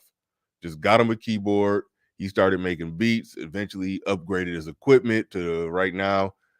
He got some dope equipment and can do some dope stuff over there. Like, and so yeah, it's a thing, but it's the the person who I'm about to get out of my realm of breaking down the science, of the people who create the technology that he used. Those people did science. The people who's creating music with it, they're not doing science, they're doing art. Like, it's a difference. Hopefully I Well, explained that right. I would go like this. The difference, the simplest way to describe the difference is this: you can't music your way to Mars. It's you can understand the relationship between musical harmony is essentially really when they're talking about math and music. There's that harmonics kind, that sense of like, the right kind of sound can achieve certain effects. Like, there is a mathematical reality to the consistency of music. You're not going to get to Mars simply understanding that this thing exists. Now, once you become the person who can, in fact, like, I don't know, levitate a chair with the sound of a horn or something like that, some weird, freaky sci-fi experiment. Yeah, now you're getting into the realm of the science. You're not creating music anymore. You're actually learning, you're understanding natural phenomena. And I think that's the inherent difference here. Nobody really plays music to understand or to apply natural phenomena in that same way. Like, we play music for beauty. We do math for practical use. Mm-hmm. Shout out to Dig Thug back in the building. He says the problem is that we always incorporate the subject into scenarios that aren't called for. The dopamine high through face value aesthetics shouldn't blanket the raw experience of dealing with an object in its silence. Thank you for the super chat. Appreciate that. That was well said. Well said. Do appreciate you coming through. Y'all make sure y'all hit the like button. We've been teetering back and forth between 200 and 190. So yeah, hit the like button, let people know that y'all in the building. I don't even know if I hit the like button, tell you the truth. I'll be boiling. Okay, I did hit it. Excuse me. All right, let's dig back into this hip hop mathematics. Letting these babies know, yo, you are a genius. Yeah. You are a descendant of Harriet Tubman. She was able to identify Polaris in the night sky without a college degree. She was a scientist without knowing how to read or write. And if you are her legacy, you can do it too. So the whole Is identifying Polaris in the night sky that make you a scientist? No, it makes you nature people. Like there are people who understand nature. Like, I know that star leads me north, so I'm gonna walk under that star until I get north. The same way I know the sun comes up in the east, so if I learn where the sun comes up and walk in that direction, I will head east. That's what you learn in nature. Now, there's a loose, obviously, relationship to that body of knowledge and then actual what we call the hard sciences. But to say that Harriet Tubman, it was a scientist, and therefore you can be one too. Like, why do I have the genetic memory of fucking Harriet Tubman? You don't know my mama. Shout out to Little Big Nate. Said leftist black men are disgusting. All right, we about to roll the rest of this and then play the other clip that you got ready to go. The whole thing is about expanding it because, listen, to be engaging in STEM for Black folks is essential because we got millions of jobs in STEM that are unfulfilled. A STEM employee makes 26 times more dollars than an average employee. Okay, but they're not going to make that money if you're talking about them understanding what a North Star is at night, and whatever other example he said of that shows that that people black people are built for STEM or blah blah blah or whatever.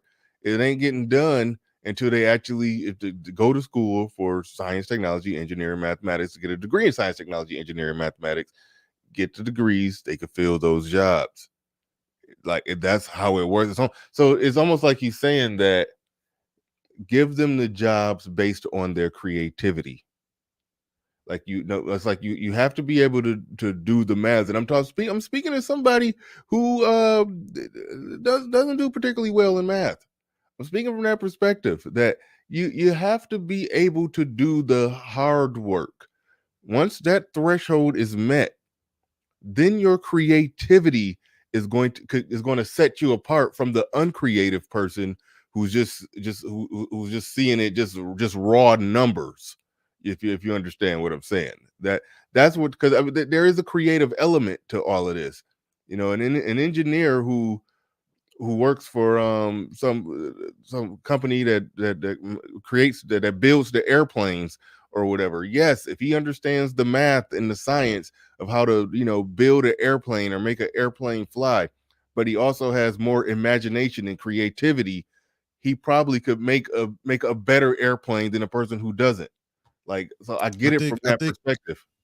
it's also a level of your skill set. Like the skill set of mathematics can only give you certain practical abilities outside of like creating music, whereas like the skill set of an engineer takes you far beyond. So it's more of an engineer can always be an artist. You might even have to be an artist when it comes to the physical building of things. Like there's the the design aspect or the mathematical aspect of engineering, and then there's the actual building of a product that can you can probably put on the label of an artist as an engineer.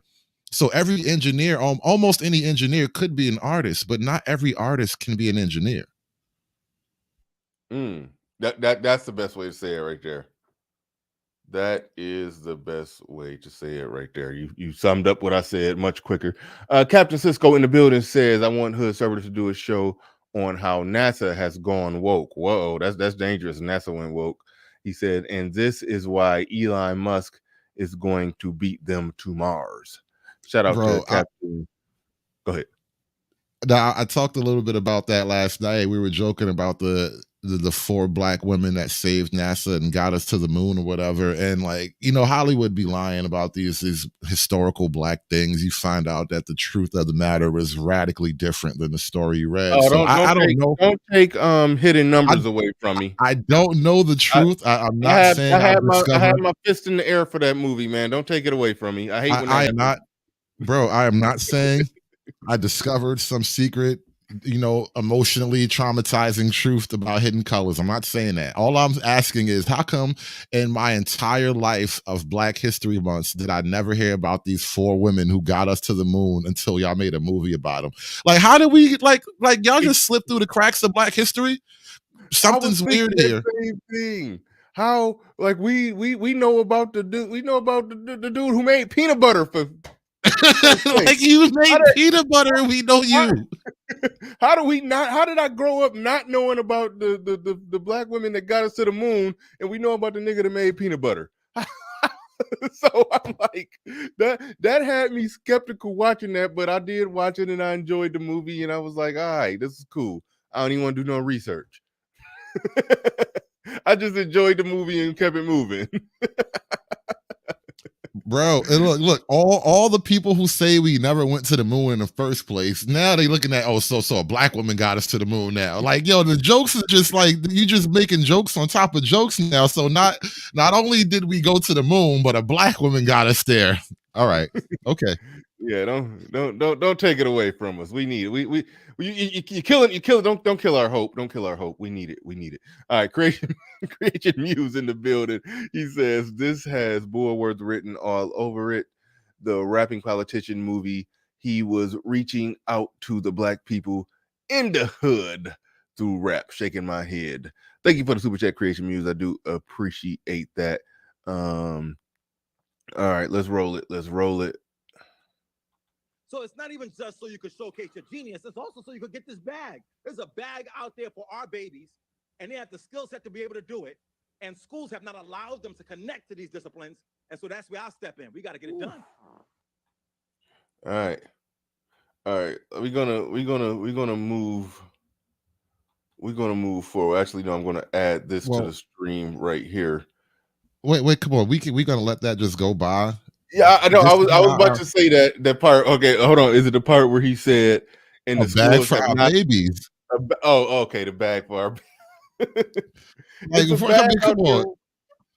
Go ahead. Go ahead. No, I'm just saying, come on, Portland like has this been is how our labeled the I'm sorry, this whitest clip keeps big jumping city in Pause. in. America. Pause. Yeah, Okay. this is how our black educators talk now. A bag for our babies, like that's just killing me. And then this idea that the schools aren't letting them be like explore their hip hop greatness. I don't understand. Like, this is what I hate about these type of really, really short interview clips. They're like puff pieces. You never get to ask questions. Like, the interviewer never really asks tough questions. But like, come on, bro, you got to explain this more. So first, you think I have like the genetic memory of Harriet Tubman, who could, like, I don't know, she was a sky mathematician or something. She was doing sky math at night. And then now you're saying that the schools won't let me explore my inherent hip hop greatness. Like, dude, this is what the black education is going to be when we not sitting around the white people. This is what we're going to talk about when the white folks ain't looking. Yeah. Oh man.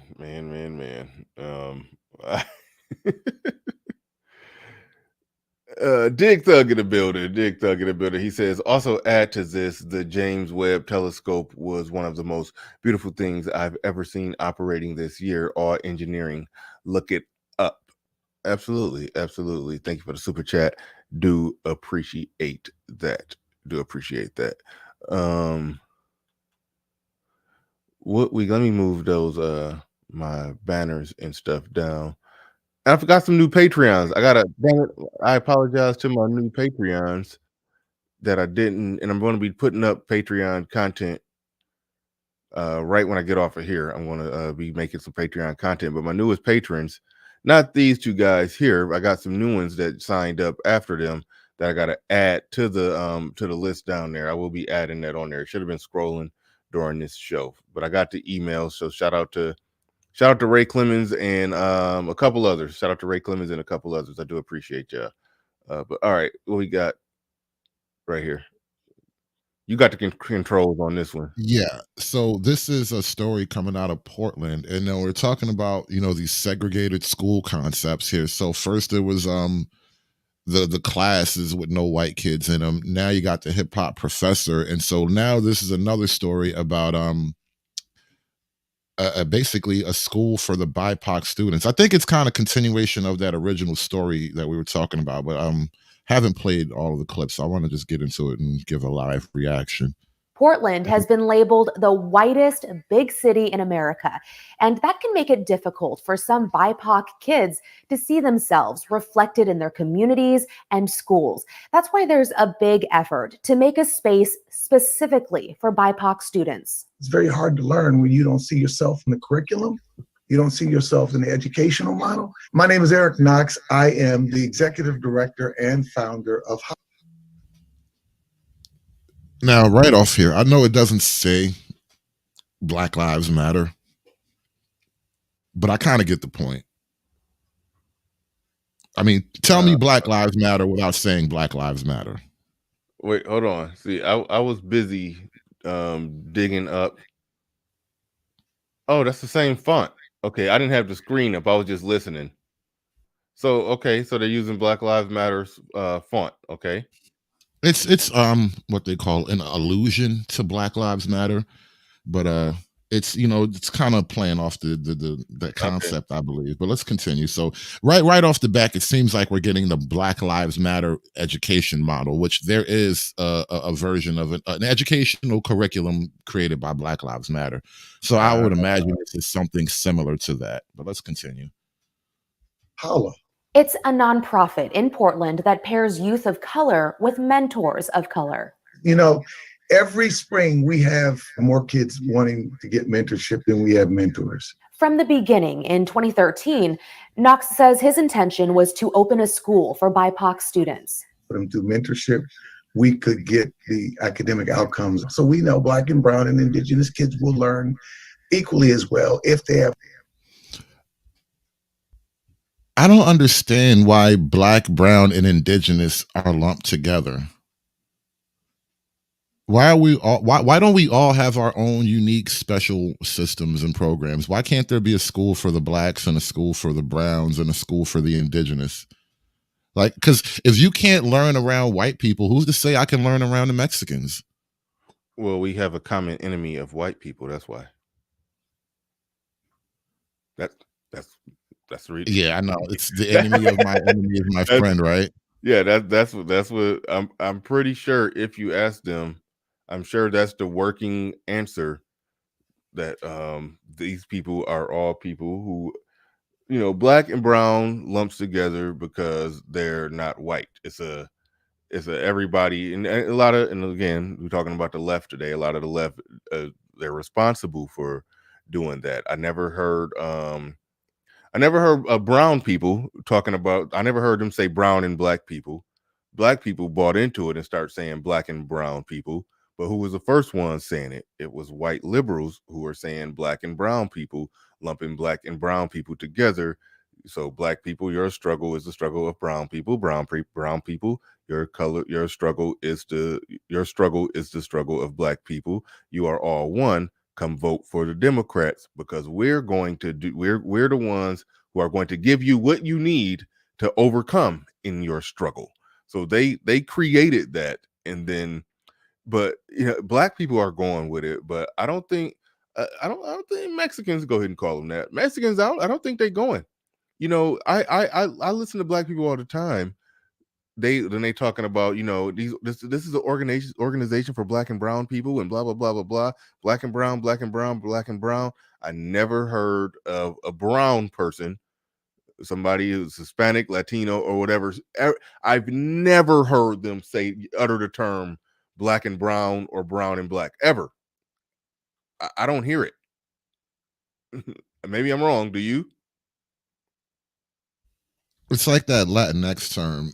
It's something that's been imposed on the Latino community, but it's not something that you really hear internally.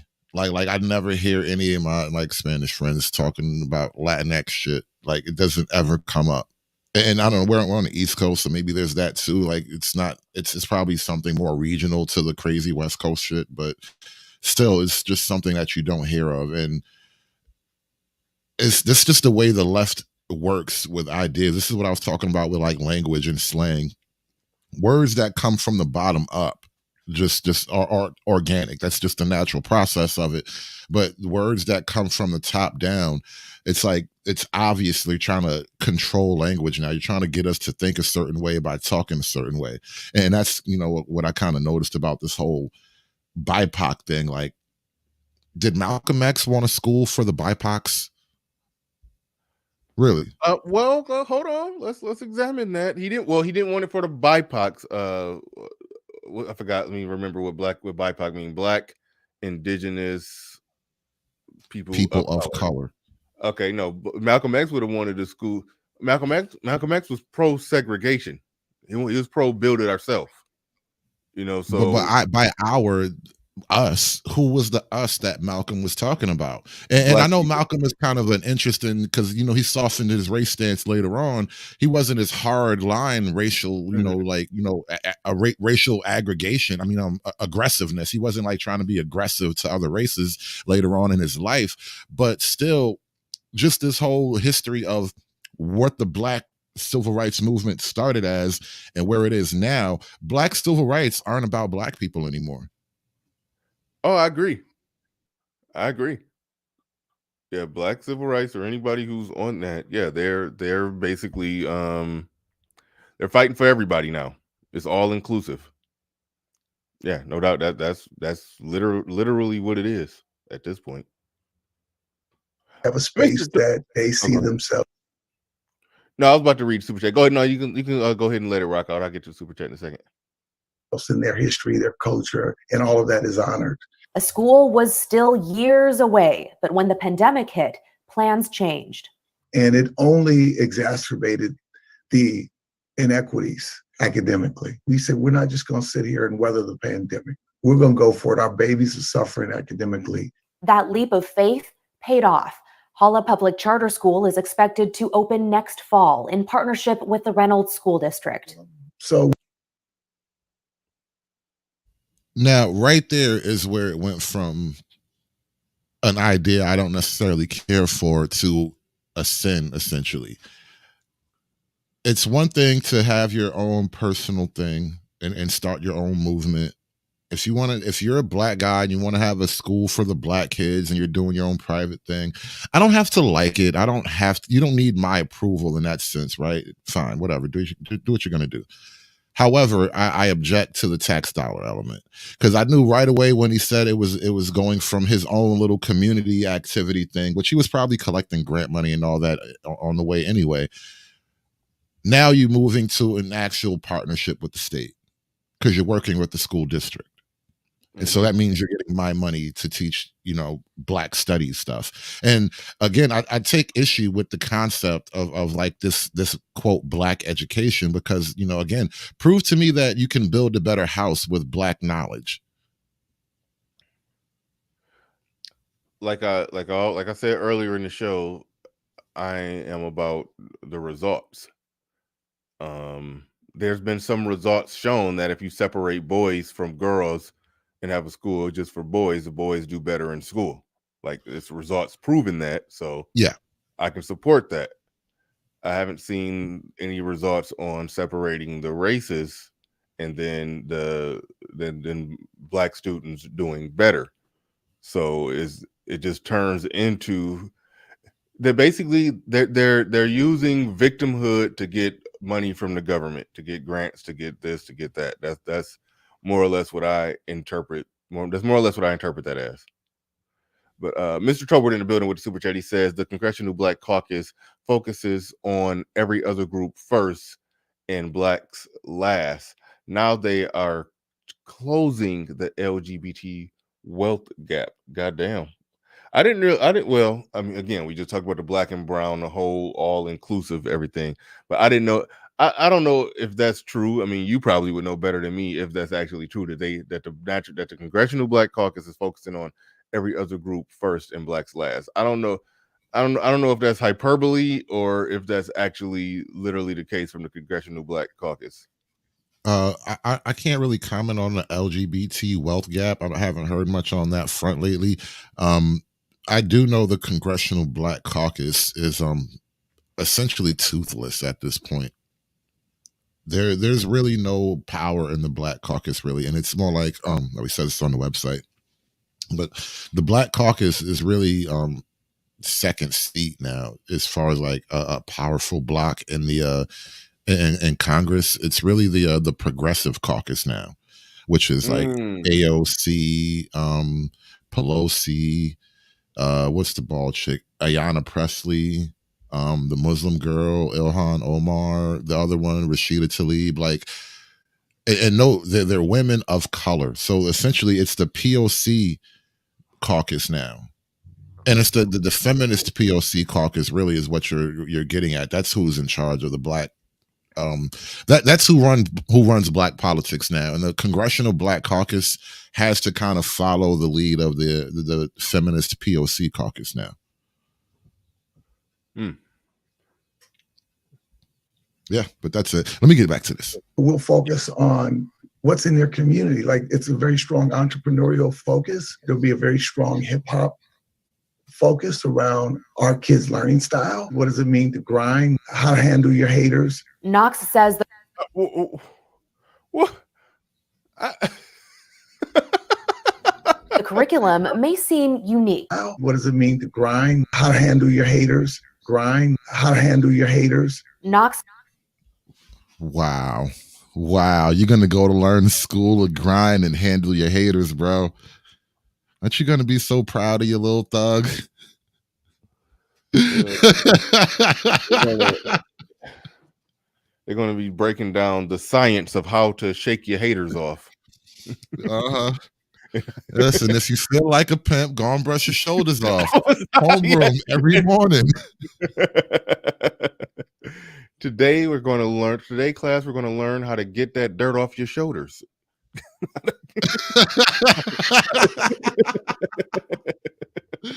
Oh God, like you can't make this stuff up. Like, this is really, we were talking about Oswald Bates, and somebody was calling the rapping professor like the modern day Oswald Bates, but like, this guy really is like the spirit of Oswald Bates is in everything right now. It's just like, really how to handle your haters, bro. This is your educational platform. And you know, this I was trying not to go there, but this motherfucker said, handle your haters. They're gonna learn through their hip hop style and teach them how to handle your haters. And I've been playing around with, you know, this race stuff. You know, I totally go there with the race stuff. And I found this whole thing the other day. I actually talked about it on the TPOT channel one night. The School of White Well-Being. What the hell is that? Explain. Yeah, I love the look on your face just now. Yeah, you lost me. You lost me. Yo, yeah, it's so fucking hilarious that we live in this day and age, though. But there is a thing. There's a concept called like white wellness, and it's totally it's a little cringe. It's teeny tiny, like 5% cringe, but on the whole, it's actually not bad stuff. I did stuff like I covered it a couple of times, and it sounds funny, especially because you know we're all black and we kind of used to seeing things a certain way, but long story short, there is in fact a pro-white movement developing right now, and it's not like skinhead Nazi, you know, stormtrooper boot guy. It's not none of that. It's not what you typically think, and they damn, they're fucking friendly. Like it's not. It's totally weird. I feel so odd describing it to black people. I swear I do, but. What are they doing? What is their agenda? What are they about? White well-being. They want white people to be well.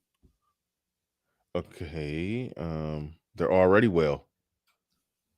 Well, right? Maybe they're not. Listen, we're black. How do we know white people are truly well? Have you asked a white person how well they are lately? I guess this is what I'm. No, I'm sorry. It's too funny. No, this is what I'm asking. Are they? No, they can't be snowflakes. Okay, they can't be snowflaking with it. And the reason I say that is because it's like the snowflake white people. They don't care about whiteness. They care about everybody else's oppression and atrocities. So these people would have to be more on the I hate this. They have to be more on the conservative side, then, right? Or no? Yeah. Obviously, this is a more right-leaning kind of group, just by the nature of it. I would suppose. I'm trying to be more serious about it because this idea, I just love it to death. I really do. Like, yes, the pro-whites are getting in line. Like, now we're getting some action. That's one of the funniest things about white people is that they've never successfully had any type of pro-white movement that didn't look like that wasn't skinheads, white sheets, and burnt crosses, pitchforks, and tiki torches. It's like, and there's been people that they've tried to create the term a white advocate, but no, it's no. Yeah, I see your tiki torch and your pitchfork. I know what it's about. We see what you're trying to do here. That's always, but well, now here's the funny part about it. This is why I brought it up. This idea of education, the black education, right? We're kind of toying around with, you know, the idea of what the blacks will teach, what we're going to teach ourselves, essentially. Now, I was exploring this whole white well-being thing, and I found this thing called the School of the West. Mm-hmm. Now, excuse me, because these guys, they are obviously a pro-white group, but their wording and their phrasing and posture is very, very like methodically and meticulously crafted. They don't typically go off on a pro-white this or that kind of rant. If anything, what they talk about is the greatness of Western culture and all of the achievements and all the advancements that Western culture can claim. And they try to instill a sense of pride and honor in Western heritage without saying openly white, which is an interesting approach. And I'm looking at their educational platform, And I swear, listen, I'm looking at what the white man's education is and what the black man's education is, and I don't want to teach my kids hip hop math, bro. They might have to get a proper white man's education. Is all I'm saying. Yeah. Um Now, when you put it that way, and Little Big Nate, I don't know if Little Big Nate is serious. He says ethnic white movements have been successful. I don't know. I mean, Yeah, I disagree. what you said? You disagree? Yeah, I was, I was agreeing with you earlier when you're saying the white movements are typically skinheads, Nazi Yeah. types, and they're not socially acceptable. Right. Yeah. So yeah. I mean, so yeah. Um, what you were saying about the achievements of Western society, they weren't calling it the achievements of white people. They were saying the achievements of the West. And there are people who have, who've taken up that mantle of talking about, hey, the West is great. We got a great Portland thing has been going. labeled the whitest big Yeah, there's a lot of people that have taken up that mantle of talking about how the West is great. We got the best societies. This is we live the best, and so I've heard people talk about that, and they was sometimes they talk about it from the perspective where they walk on eggshells, not wanting to criticize the things that go on in the Middle East and other places, but sometimes they will go all the way in on that stuff. So I have heard people talk about that, and it's nothing wrong with that. There's nothing wrong with that because we are moving on, even though there's some men in this space who wouldn't mind seeing Western women walk around in covered in sheets. I ain't gonna lie. It's some you might be one of them that wouldn't mind seeing that. But but 50-50. I'm almost there.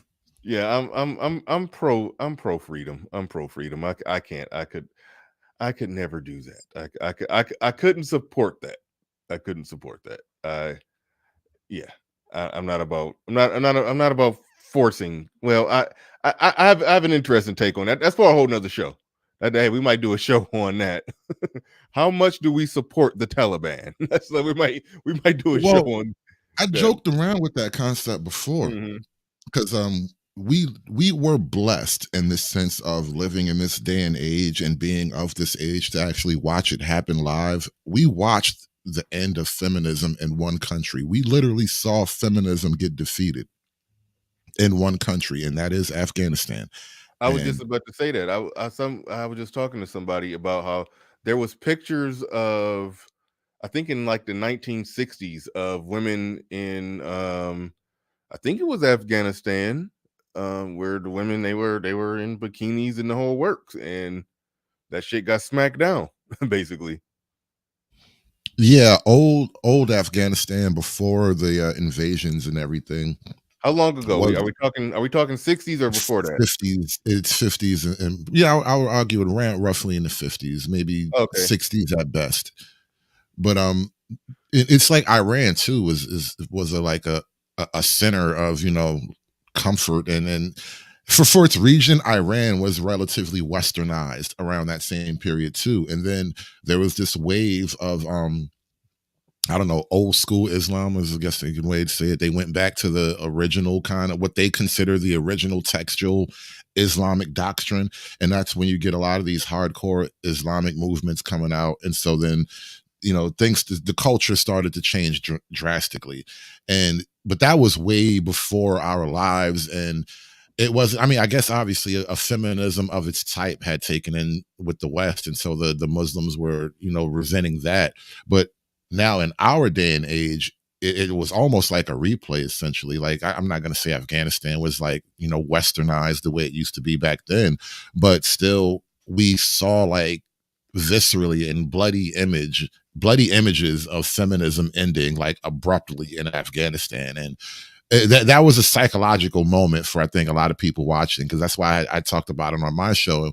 And we were talking, you were kind of alluding to this earlier about how much do we support the Taliban? I think the question is, how much force will it really take?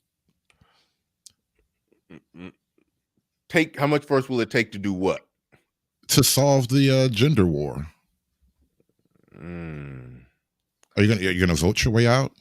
You're gonna sweet talk your way out. You're gonna negotiate perpetually. I mean, at some point, we will remember that we are men, and we're gonna consider the ultimate option. And then my question is, how much force would it take? That's a good question. Depending on what you define as the end goal and desired result, that is that yeah, depending on what's the end goal, what result you're looking for, that is a fair question of how much force would it take. That is a fair question to ask. That is a fair question to ask. Yeah.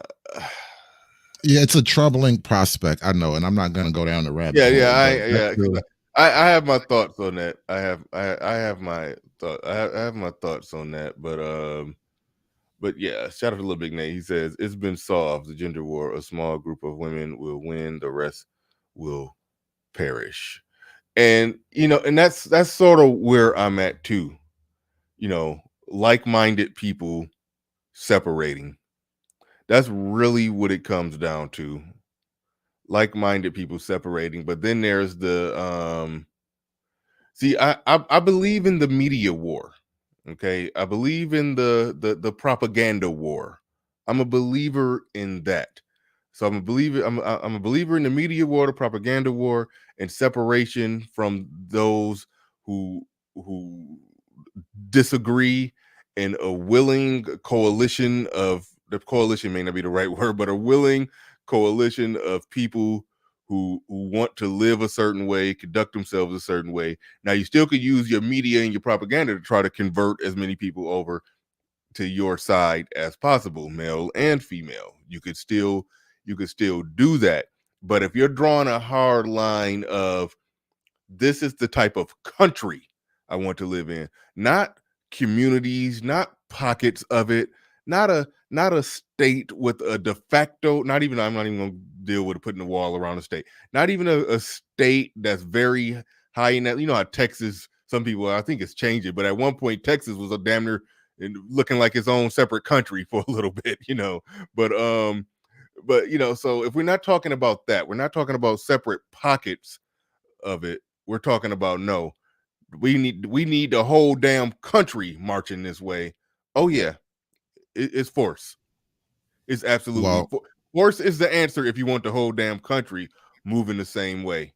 That's why I look at because I'm pro freedom and freedom of choice.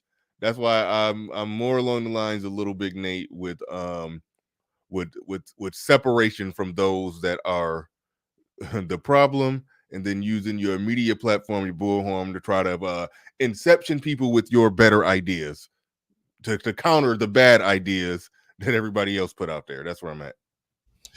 What I envision happening, and this is just random spitballing ideas, I suppose, but let's say those ideas do get inceptioned, right? Okay. I could envision Portland has been labeled the whitest big city in America. But I could envision, once those ideas do get inceptioned the way you just described, still will have the problem of like the social order being out of balance, and ultimately the needle has to get moved. And I look at stuff like this trucker protest that's going on. People in America, the powers that be, are fucking terrified of something like this actually happening in America. And that would be, obviously in response to like, mandates and the jab and all that stuff. But what I could imagine is something more targeted even, but it would still have the same effect. Like, could you imagine if like all the men of the labor union just quit? Whatever labor union, I don't know any particular number of names, but the local whatever, let's say they all quit in protest of some kind of gender-based policy. It's like, all right, no more plumbers, no more electricians. How about that? Now that's turning soft power into hard power.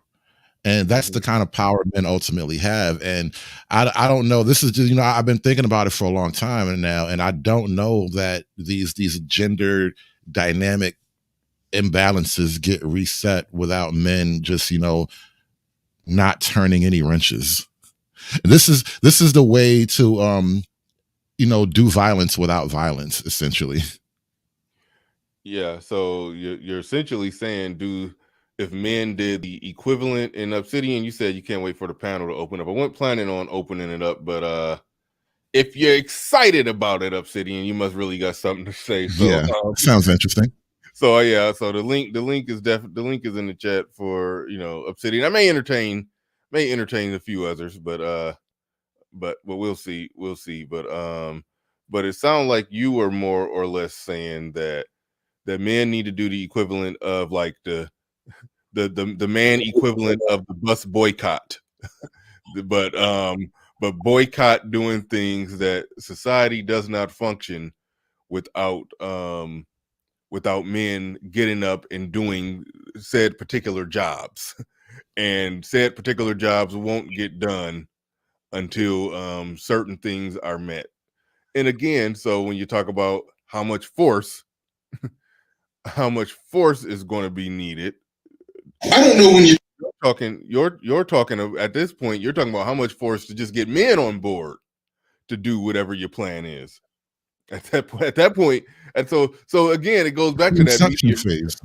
Yeah, exactly. That's one thing I say, and that's what some people don't never understand about this space. Me and Game Changer talking about this all the time.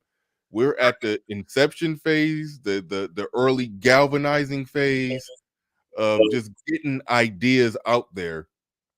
And some people want to just pull up and talk about how bleak everything is, or how far we are from getting laws changed, or even if we talk about fathers' rights laws and all kind of stuff like that, how far removed we are from getting the majority of country on board to vote a certain way.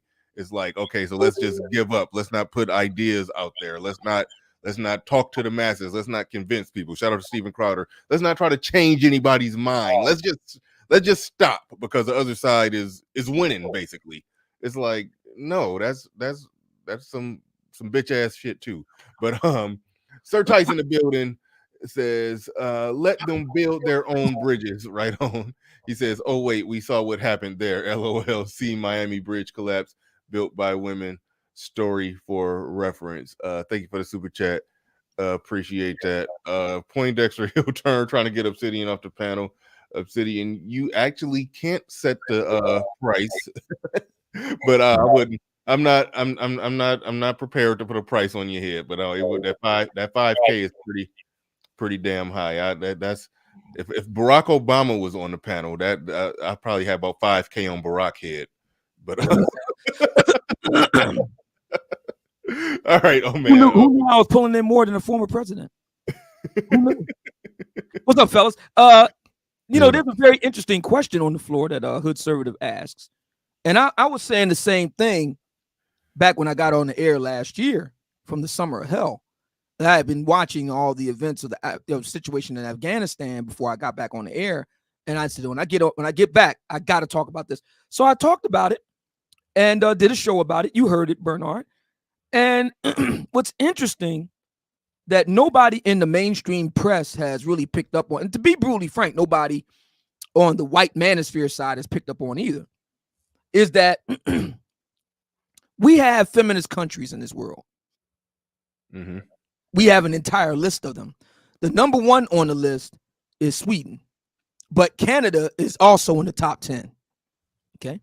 Feminist countries in the world. There's only one country in the world that is unabashedly for the man, and that is Afghanistan under the Taliban. Allahu Akbar! Allahu Akbar! Allahu Akbar! That is the only country in the world where they make no bones about the fact that the men come first and the women know their place, which is on their knees. They have a special division of police that go out and keep them broads in line. They beat them with a metal pipe. You don't have to take my word for it. You can look it up right here on YouTube, on Al Jazeera. If those broads get out of line, if they don't wear the proper clothing out in the street, if they don't cover themselves, if they don't avert their gaze, if they speak crazy toward any man, they'll go right upside their head with a pipe. Okay? By the way, did you know that the lead pipe is the #1 preferred weapon of assassins the world over? No. Yeah, it's true. The #1 preferred weapon of contract killers the world over is a section of lead pipe. All right. Yeah. Mm-hmm. So what would it take here in Black America to bring about what we need to do as Black men? I think the Taliban have shown us what's needed. And to tell you the truth, see, I don't think you need to do that with white women. But I do think you need to do it with Black women, because Black women are a much more hardier sort, and the Taliban has given us the blueprint. Many of us already have Taliban-like beards anyway. All we got to do is just put on the turban and Allahu Akbar! Allahu Akbar! Allahu Akbar! Yeah, that's it. And plants out plenty of lead pipes.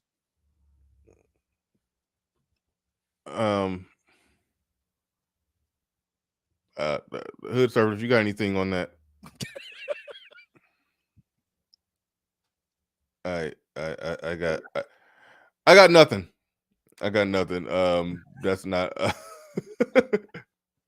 I thought you wanted to come up and speak on this. I mean, listen. I do have a cane made out of an entire lead pipe, by the way. I had it specially designed. Mm-hmm. Yeah, I have canes made out of various materials, some various sorts of woods. I just got one imported by out of Kenya. Very nice. You love it. Very nice cane that I got in Kenya. That's ebony wood. I got another one, Massacre ebony wood from Indonesia. Got another one, Pennsylvania maple, Irish style shillelagh here in Pennsylvania, and I also have polypropylene canes. And my other one is made out of a full inch, I think it's a little bit over an inch in diameter, straight lead pipe that I have wrapped in a couple layers of electrical and hockey tape and capped off on either ends with little cane caps. Very, very, very nice cane, and it makes a very good impression when I walk around. All right. I didn't expect it. I thought, damn, what was that? Oh, that was some background. Yeah. Yeah, I thought. Well, damn, what am I getting at here? The discussion that we were having, I think it was a good discussion about what the desired result is, and how does one achieve or obtain that desired result. And I threw out there the hood conservative, and you could what Obsidian said threw me off to the point I forgot what your response was to begin with. But I was throwing out there, if you want the whole entire country to move a certain way, then yeah, I don't think that more or less only that would have to happen by force. But the hood conservative basically brought up the equivalent of the men doing more or less a sit-in equivalent, bus boycott equivalent, something like that. But that's not the Taliban method. That's more of the Mahatma Gandhi / We can't do that in America. We can't do that in America. Go ahead. I don't want to say we can't. I say we won't do that in America, because we're Americans, and it's just not how we treat each other. We don't want to kill each other to achieve goals. We love them too much.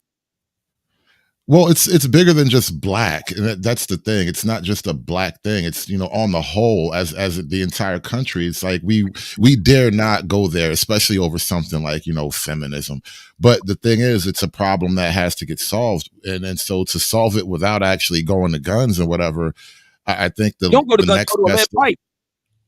Right. Well, it's no different. It really is no different. Being shot and I would argue from getting beat down with a lead pipe. Trust me. Yeah, but again, if you're really going to go the violence method, why be inefficient and use lead pipes? Let's really be It's violent. highly If we're efficient. gonna Have really you be seen the violent. Taliban? The Taliban bring them broads on the line real quick with the lead pipe. They do that specifically so they don't have to shoot them.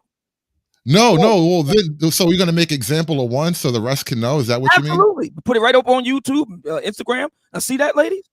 If you don't get in line, I'm trying not to. You remember the brother that beat the lady down with a skateboard? Remember that? Maybe if we get a boogie board, if we get a boogie board, or if we get a what they call that, a one wheel, or if we get a surfboard, and we go ahead and bust one of these broads upside the head, that'll bring them into suggestion pretty quick. Put that right up on YouTube.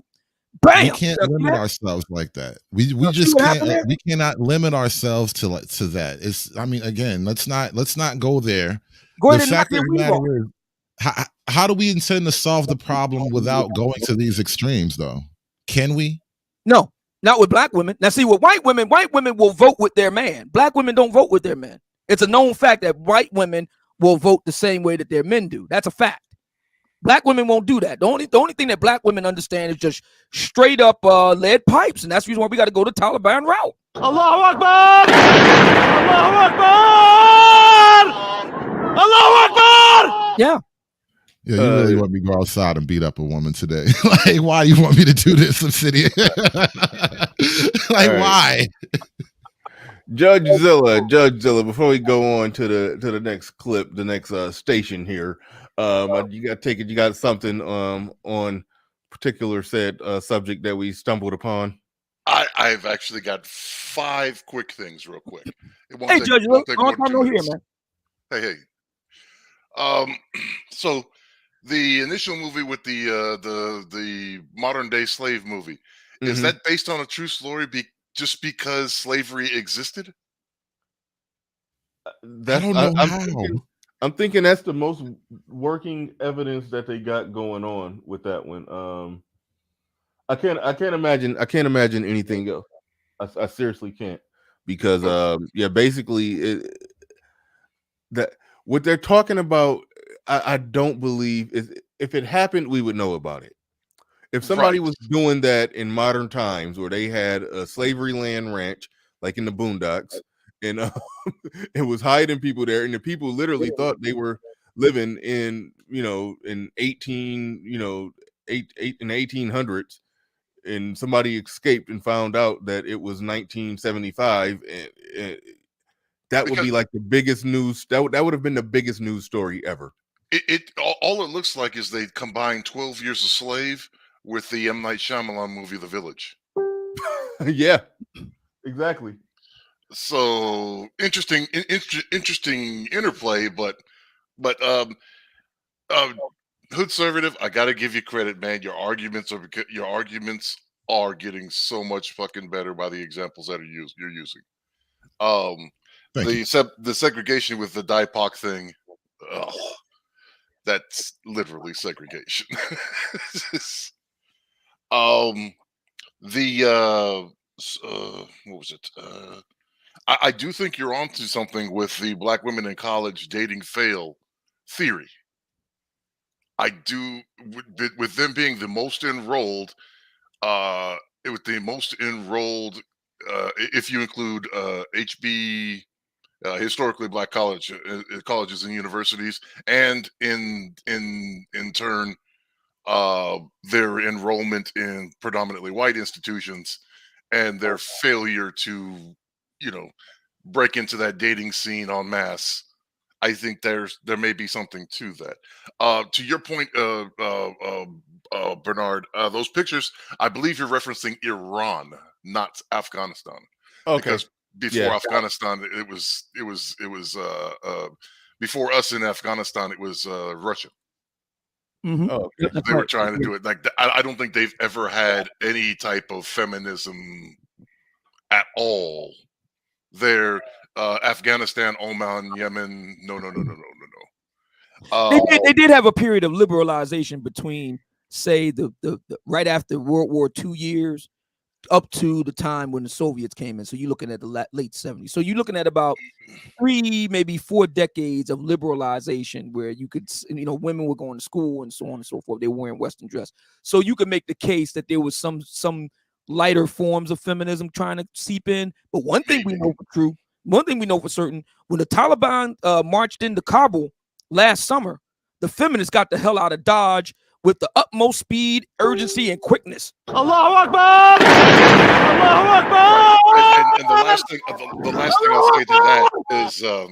I'll say to that is again, I think that's more of a reference of Iraq and Iran, and not. Yeah, you're right. Yeah.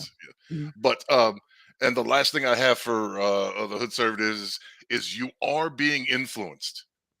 I don't think you caught it, but when you said in reference to into doing things like the truckers deal in there, and using violence that's not violent. Violence is violence. Non-violence is non-violence. You're using the reference point that if you fail to stop violence, you are committing violence, and that's not the case any more than if you're not a strong swimmer and you see somebody struggling out in the water and you don't go to save them, you didn't contribute to their demise. So it's a separation. There's nonviolence and there's violence, but it worked, right? Because it even got into your head. Well, I won't deny that, and I was kind of using the phrase like playing on the word essentially, but I totally understand the point you're making, and that's one of those pet peeves about the left, because they literally say your words are violence, but then they'll stab you in the back because you're a Trump supporter. Like it's a weird thing, but yeah, that's the game that is played. Yeah, violence is violence. There's no getting around. That's the difference between. Look, and again, I got no dog in the fight, red or blue, conservative or liberal. But there's a big difference. I have to say this. There's a big difference between this trucker thing and the burning down of shit that happened, a year prior. Big difference in referencing demonstrations of either protest or riot. Just saying. Yeah, facts. Yeah, I got this clip pulled up. I was about to say, yeah. What do you got pulled up right here? This is because Obsidian in his pipes and his shillelaghs, he reminded me of something, and I'm kind of like, I don't know if pipes and shillelaghs and canes and whatnot are really gonna do the justice you think, because this is the average black woman. This is what we're up against, guys. Okay. Whoa! Knocked her weave right off. If she starts twerking, I'ma fucking die. No. She good. Damn. She good. Don't show it again. Don't show it again. She good. That's also I'm saying. Like, bro, pipes, really? Pipes, shillelaghs, bro. Man, that was a sedan. Win. What we might have to do there is we might have to get the mother of all bombs on that one. Allahu Akbar! Allahu Akbar! There were no losers in that. The car made it out all right. There was no dent in the fender, as I would have imagined. Not one weave was harmed during the filming of that clip. Holy schnabbles. Yeah, we might have to use a Moab on that. That's why I'm like, come on, man. Pipes, man. That's why I'm like, bro, come on. If you're going to go there, you got to go there. Like the car lost. Even the car can't win. We got to get an 8 count. She didn't even get an 8 count. She's still right next to me. So we might have to get an MRAP. We might have to get an MRAP on it. Or AB tank. Damn. She did get it. Yeah. That wasn't even a 10 count. She got right up. She didn't even get the standing 8 count. She got up before 8 seconds.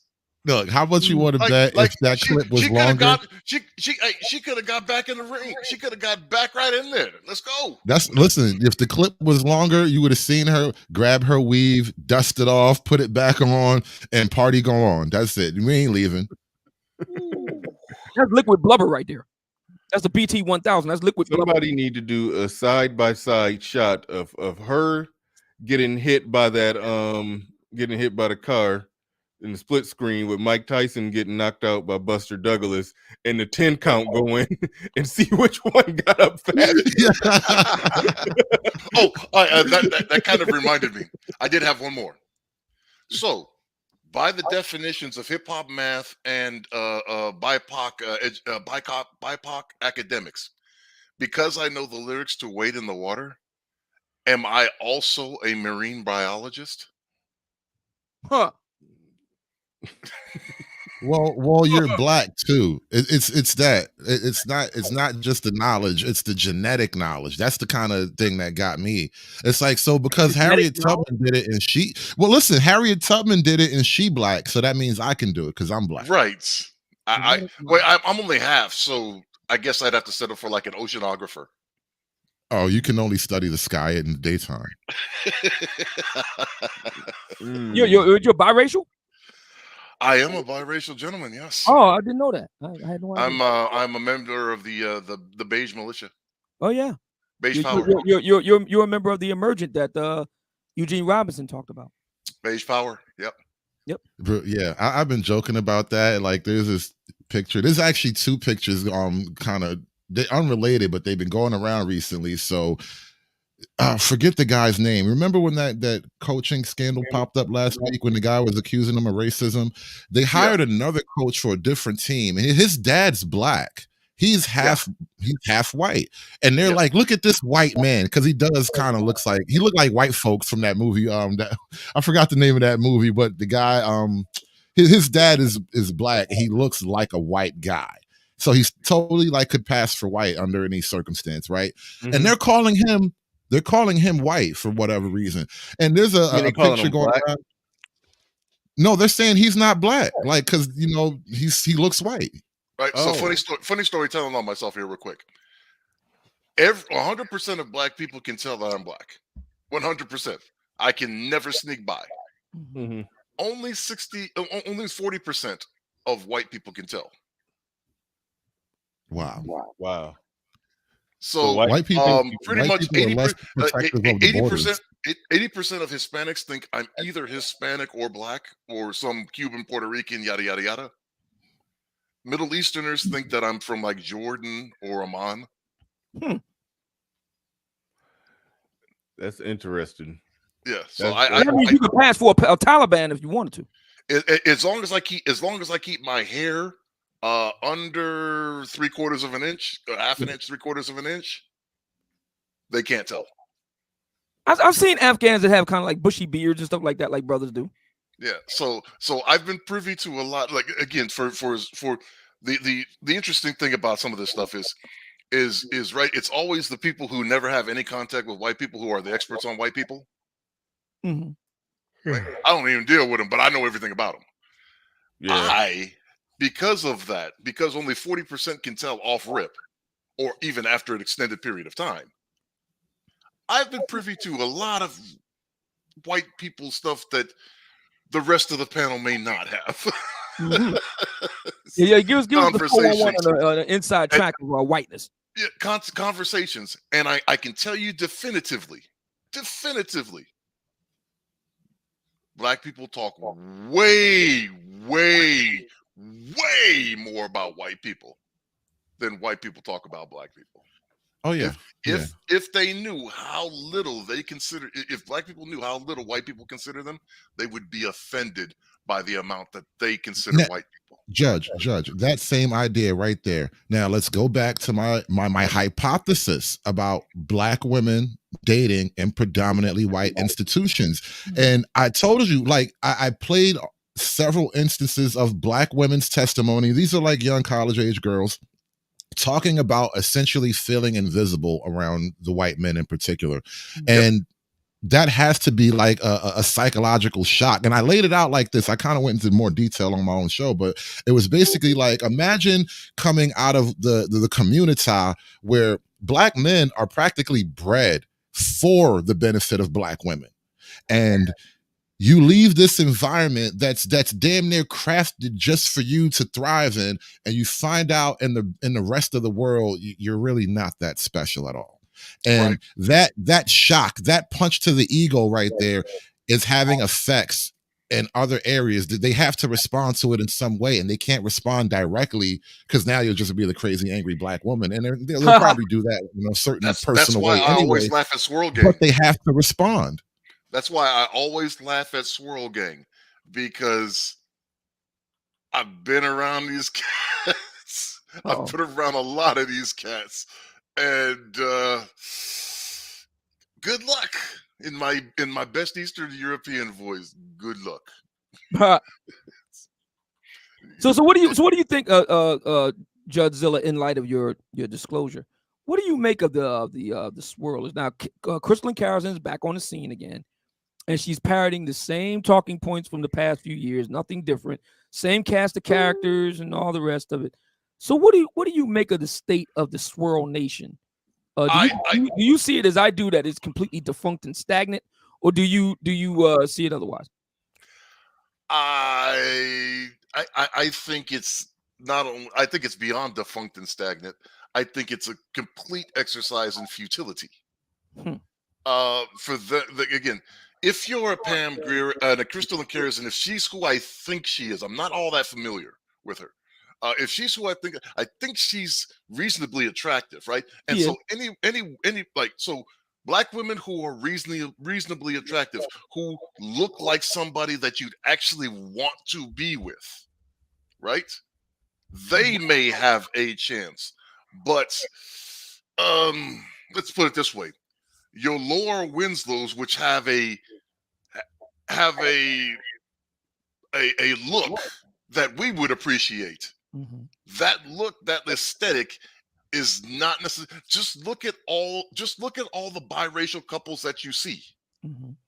Look at all the biracial white man, black woman. It's typically an attack outside of that, chick from the talk or whatever, the view, the Black View. You mean Lonnie Love? Yeah. Outside of her, it's usually a better than average attractiveness black woman who would do just as successfully typically in the black in any environment. She'd be desirable. It's not typically the Lonnie Love situation. It's not typically the Precious situation. It's that those are really atypical situations. Right, but she has money. Yes. So she can buy a brand. And that's the big differentiator in those two scenarios versus the others. De Blasio's wife, right? She's pretty attractive. Like in those situations, it's usually a pretty attractive. Now, I don't remember. Did the woman who started the Me Too thing? Did she marry a white dude or a black dude? Tarana Burke married a dusty black guy. Yeah, so, like some of the aesthetics that we a lot of the aesthetics that are found as attractive in African American circles are not necessarily the aesthetics that they're going for. Right. It's just not. All right. SKC. Well, first, before I go to SKC, shout out to Ray Clemens and T. Zanders. Thank y'all for becoming Patreons. Do appreciate that people actually joining the Patreon. I've been producing Patreon only content. I'll have some more of that up today. We got SKC in the building. Shout out to SKC. Pick it up whatever you wanted to respond to. I think you've probably been listening to at least half the conversation. So anything that you wanted to comment on, go ahead. You got the floor. You got the mic. Nah, it's been more like a fourth, man. And what's going on? What's going on? I gotta mute your avatar. I gotta. I'm just doing my part, Jadzilla. What's going on? It's for Calvin Klein. I signed a deal to advertise for them. So. Oh wow! Congratulations, man. Yeah. So this is the new campaign. I speak my truths in my Calvins. Hashtag my Calvins. So, Okay, all right. Back up. Okay, what portion of what you said is actually true? I take it that's a real commercial Yeah, it's a real advertisement. for Calvin Klein. Yeah. But why is she wearing the blind signs drawers? You got Well, straight bloomers on there. well, that's how she can speak her truth. She got on bloomers. Those are pretty big. All So, right. so beyond all of that, what's up, Judgezilla, man? It's been a long time. What's going on, Obsidian? Same. It's been a long time. And Yes. Bernard, Happy thank New you for Year, having man. me on. Happy New Year to you as well, Yes. man. Could serve and if I talk more often, but it's been a while since I've been on your panel. Bernard is. Oh yeah, no doubt. Glad to have you back. Glad to have you back. Yeah, man. I would have been earlier, but Sunday mornings is family time, and there's so many different things you got to take care of. So, but I heard about a fourth of the conversation, mainly the beginning portions. So I didn't see all of the clips that Hood Conservative was sharing, but there were a couple that came to mind, and some thoughts that he stated that I wanted to not tease out, but I wanted to get your opinion, Obsidian's opinion, and Judgezilla's opinion. In a indirect way, I wouldn't say that it was me, but in an indirect way, a conversation has kind of formed, and there are women that many of us know within the sphere that do not believe that talking to white women in any way could furnish any good results. They almost feel slighted by the idea that having a conversation with a white woman about anything is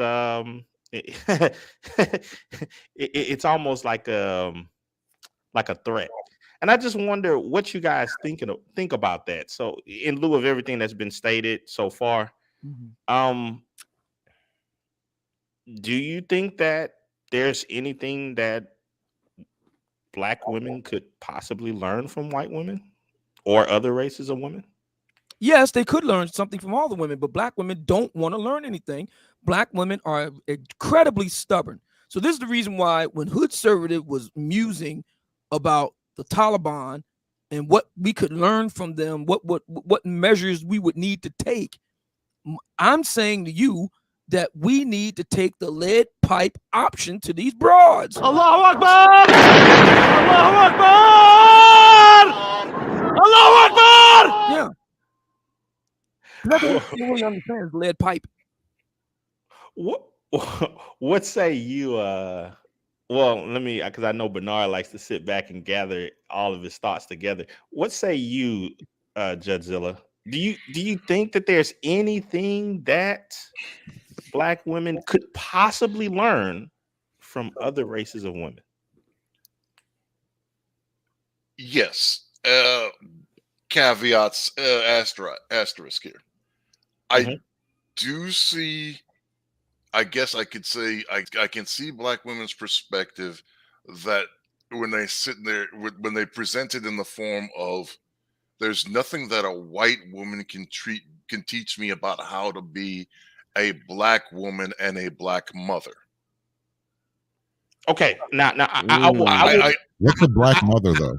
Exactly. And that's the context, right? And that's the context. So if it's given in that context, I can see the point. I can see conceding that point. Now, if on the other hand, being a woman in general, being a mother in general, given certain sets of statistics that have been available, some of them that reference that, given, even though it's a smaller percentage, and I mentioned the blind side earlier, it seems in that small demographic that by a percentage basis, it seems that white women do things differently when raising Black children. And the outcomes can be much more dramatic to the norm. That's correct. Yeah, there's studies on that, Judgezilla. There You're can getting be dangerous some things with that may those. be there can be some things that may be able to be gleaned and applied there. We also had If a it's president that was raised by a white woman, a black president. yes, You that's true. almost just said that the white mothers are better black mothers than the black mothers. That's true. You almost said it, but I said it. But it's Almost, true. but only if your ear leans that way. Yeah, but it's true though. On balance, white women raise black boys better than black women raise black boys. That's Right, just but true. you're factoring out. Again, that's a lot of factoring, and that's a lot of manipulation of scale and percent and per capita basis. That it's also with a lack of using a lead pipe. But like so can things be learned in that regard, as well as the beyond white, as beyond, it's this Hispanic, Asian, tiger mom, yada yada yada type of things, right? Obviously, Condoleezza Rice is a representative of black parents who kind of took that tiger mom approach. Yes, You know what correct, I mean? And if you can do things like that, if you can incorporate mentalities or structures that are better than the presented structures or the most what it seems like the problematic structures that are in the community, then better for that than the alternative. Well, you brought up black women something have that I rejected think. Condoleezza Rice. They've Well, rejected her on the basis that she's an Oreo, she's a coconut. Correct. But there's something that you stated, Judgezilla, that I believe Hoodservative and Bernard were talking about earlier. Because Hoodservative, if I'm not mistaken, he stated, hey, they were talking about community and different things. And he said, can you put that in the terms of metrics? And then it moved on to a bit more of a conversation where they started talking about education. Bernard brought up how the different kids were spending different time frames or durations studying. Yeah. And not so when it comes to when you say black mothering, well, isn't education a part of mothering, particularly in a group of people who are stating that they can raise men and that they are 70% plus single led households? Yes, so, but it's in caveats, right? It's in it within caveats, right? It's in it within brackets, right? Because you have to choose the criteria very carefully, because therefore, again, like, it's the representative of myself and many in this space that also black women following feminism has led them down the path that they're following. Right, that is providing that is part and parcel with applying some of their failure. So again, it's in those things, and in the examples of things, and in the structure of things that have shown verifiable, valuable results, versus the alternatives that have either shown complete and abject failures, or less than stellar results, or no results at all. So I'll pass the question back over to Bernard, because I want to get his view as well. So you told me yours, Judge. You told me yours, Obsidian. Bernard, can other races of women teach certain things to black women? Can black women learn anything from just observing them? Yes, of course. Well, the answer is yes. I think the legitimate problem comes in is, let's say hypothetically, some white woman takes the link on a YouTube channel when these type of discussions are being had, and if she pulls up on some, she's just about to come in and just let me break it down for you. That she come in with that energy. And if there's a, I hate to use the word feeling, if there's a feeling of or vibe of I'm white and I'm right. I hate when they use that term.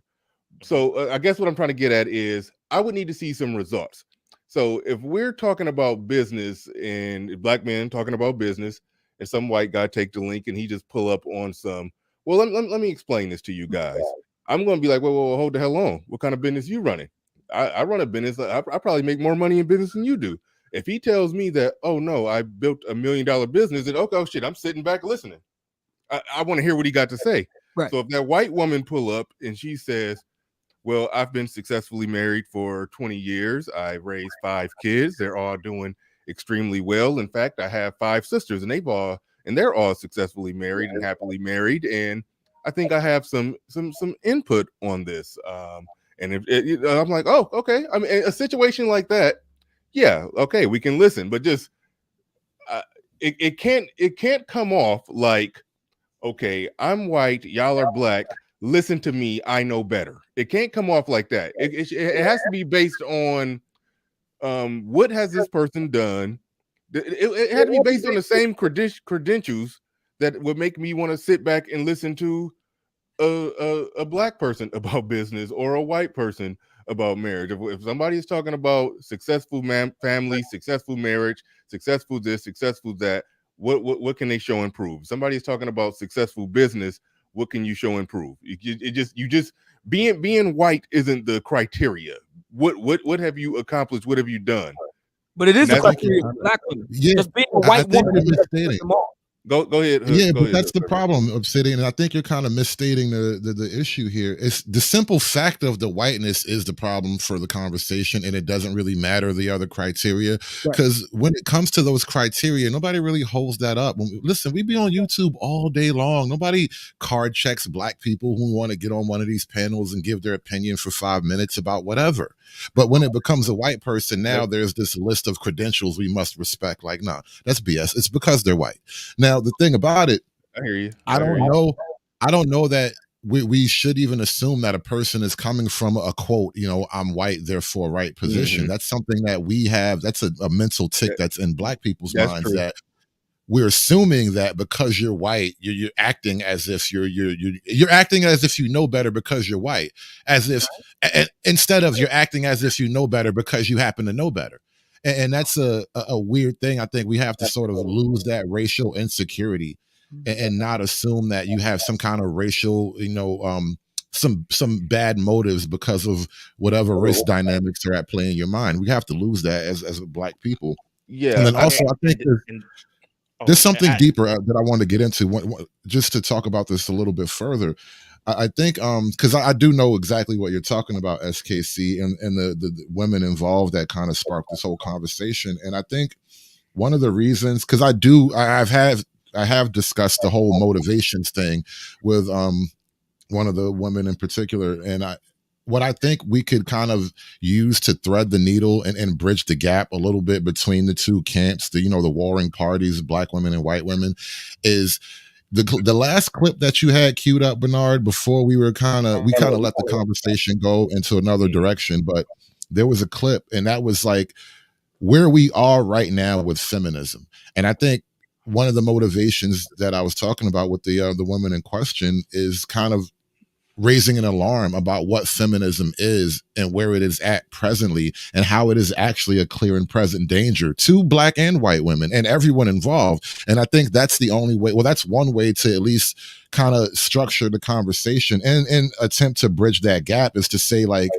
yes, you're black and I'm white, and there's issues on that side of the fence and yada, yada, yada, but there is still a present danger to both of us that could be discussed. Yeah. Good stuff. Nick Penn in the building says salute to the panel and happy Super Bowl Sunday. Absolutely. TBE Trucking in the building says been driving my butt off, but I'm still watching. Yes, absolutely. A lot of truck drivers love these long live streams. So yeah, shout out to all the truckers who be driving while listening. Shout out to Big Mac in the building, says it's not that white or non-black women are necessarily better mothers. It's the fact that they marry black men with leadership qualities the black women overlook. That should be the real conversation. It's definitely some well, I believe it's some truth into that. That's not true, because the majority of, again, if I'm not mistaken, from the evidence provided, from some of those, how they gathered a lot of those statistics, it's I think the number is greater of white families that have adopted black children than have intermarried than have intermarried with a black man. Well, hold on, that skews it too, because if okay, I don't know any data on this, but I tend to believe people who adopt children do a better job raising children than somebody who was just fucking and got pregnant. Like, if to adopt a child, that means that you've took the time, you've thought about it. You mean family planning? Yes. You can't family plan better than adopting versus if you just got knocked up. So people who adopt will always do better. I do want to circle back to because like the Hood Conservatives made a lot of really good points about that that black fear and not even, I don't even know if fear is the right word, but the insecurity that we automatically feel that it's that energy of, you know, I hate when black people say it. They pin that charge on white people all the time that because I'm white and I say so. And I don't even know if white people have that energy, but there's something that can't escape from us. I mean, it's almost like even if a white person just comes up and just on some, hey, you know, just very casual, in my opinion, is that this, that, and the other thing, even then in our mind we like elevate them to and I'm not saying I do this, but with a lot of black people, we it's like almost like, okay, do we have to consider what they're saying more because they're white. That's why I went to the credentials thing. But if somebody doesn't have any special expertise or credentials, they're just a random person giving their opinion. When black people having conversations about this, what do you think about, like, hey, these are our problems to solve for ourselves. We don't necessarily need this person here unless they have some special expertise. What do you think about that? That was literally the disagreement on my panel that day, and like I don't really care for that, but that's how a lot lot people feel, I suspect. Yeah, and I don't think that I want as the resident white people whisperer. I would say it's 30-70. I would say a good 30% of the time, that is the intended positioning. I'm white, I'm right. 30-70. And then you can get into interpretation. I mean, I'll trust your wisdom as the half white person. I do agree. If everybody's up there just talking, though, expecting special bona fides because the person is deficient in melanin is not great. Yeah, no, that's where it gets ignorant right there. If you're thinking that this person has, okay, it's black people, we all messed up, because some people will automatically think this person has some special expertise. Like we sound stupid though if we even word the wording of the question. Can black women learn from white women? Well, it's a white woman on the panel. You could learn something from this white woman. Well, you don't know if you can learn something from her unless you say something stupid or not. You know, so it's like even the word. So the wording of the question is problematic. That's why I went to that's why I went to the expertise thing. You know, if a black woman say, "Hey, y'all can learn something from white men." Okay, it's a white man on the panel. You can learn something from him. I don't fucking know if I could learn something from him. He could start talking, and I could analyze whether or not he's making sense or not making sense. But if he has some type of credentials, then I got to take what he's saying into more consideration. You know, if he's talking about business, if he's currently running a $5 million business that he built from the ground up, yeah, I got to take the subject is business. He's running a $5 million business that he built from the ground up. I got to take it into consideration more. But I just don't like the just the general point. Yeah, you can learn from this random white avatar that came on your panel. Like, no, and you're right. You're right on that, Bernard. You're right on that, Bernard. And let me stop being general. Let me stop being general, because the specific situation that I was talking about had to do with a specific topic at hand. Mm-hmm. So the specific topic at hand was feminism. And I believe that, being that so many people within the space, and from, your deep pro blacks all the way to your ultra conservatives, will shout in unison that a lot of the movements of feminism began with white women. Maybe they could teach you something about feminism, right? Racist white women at that. Yep, Susan B. Anthony, Elizabeth Cady Stanton. Yeah, they were quite, for that matter. So I just found Planned Parenthood.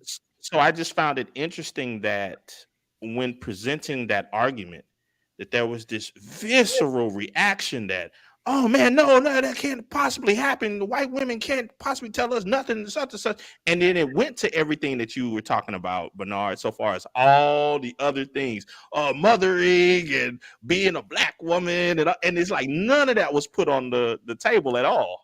The only specific conversation was on the topic of feminism. And if you want to hone in even further, how it has been a detriment in society. Right, but this is a conversation that didn't actually happen, right? So no, they couldn't this happen. This is just a speculation. It was like throwing water on a hot stove. SKC is trying to he's trying to Don King where the the fight. That's why. conversation would go, right? This is a hypothecation of a speculation on where the conversation would go should the conversation have ever actually taken place.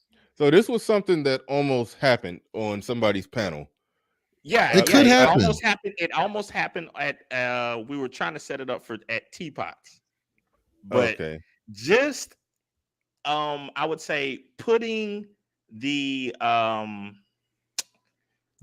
out there that, hey, would anybody like to have that conversation? I mean, the claws and the fangs came out. It was So this it was like showing a crucifix to a vampire or something.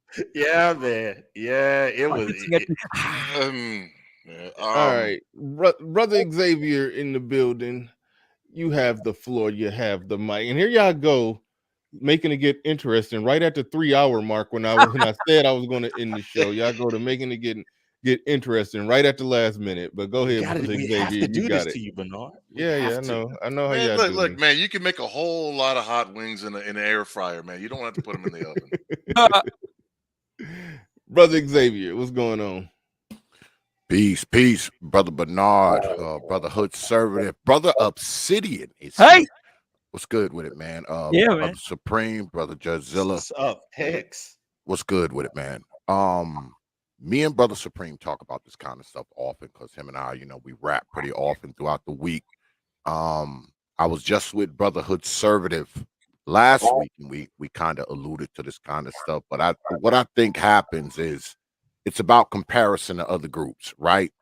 Mm-hmm. We as black people, we don't like to be compared to other groups unless we're being compared to other groups in failure. And I'll tell you what I mean.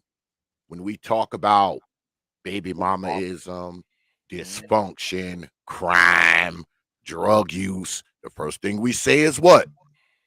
White people do it too. Right? Mm-hmm.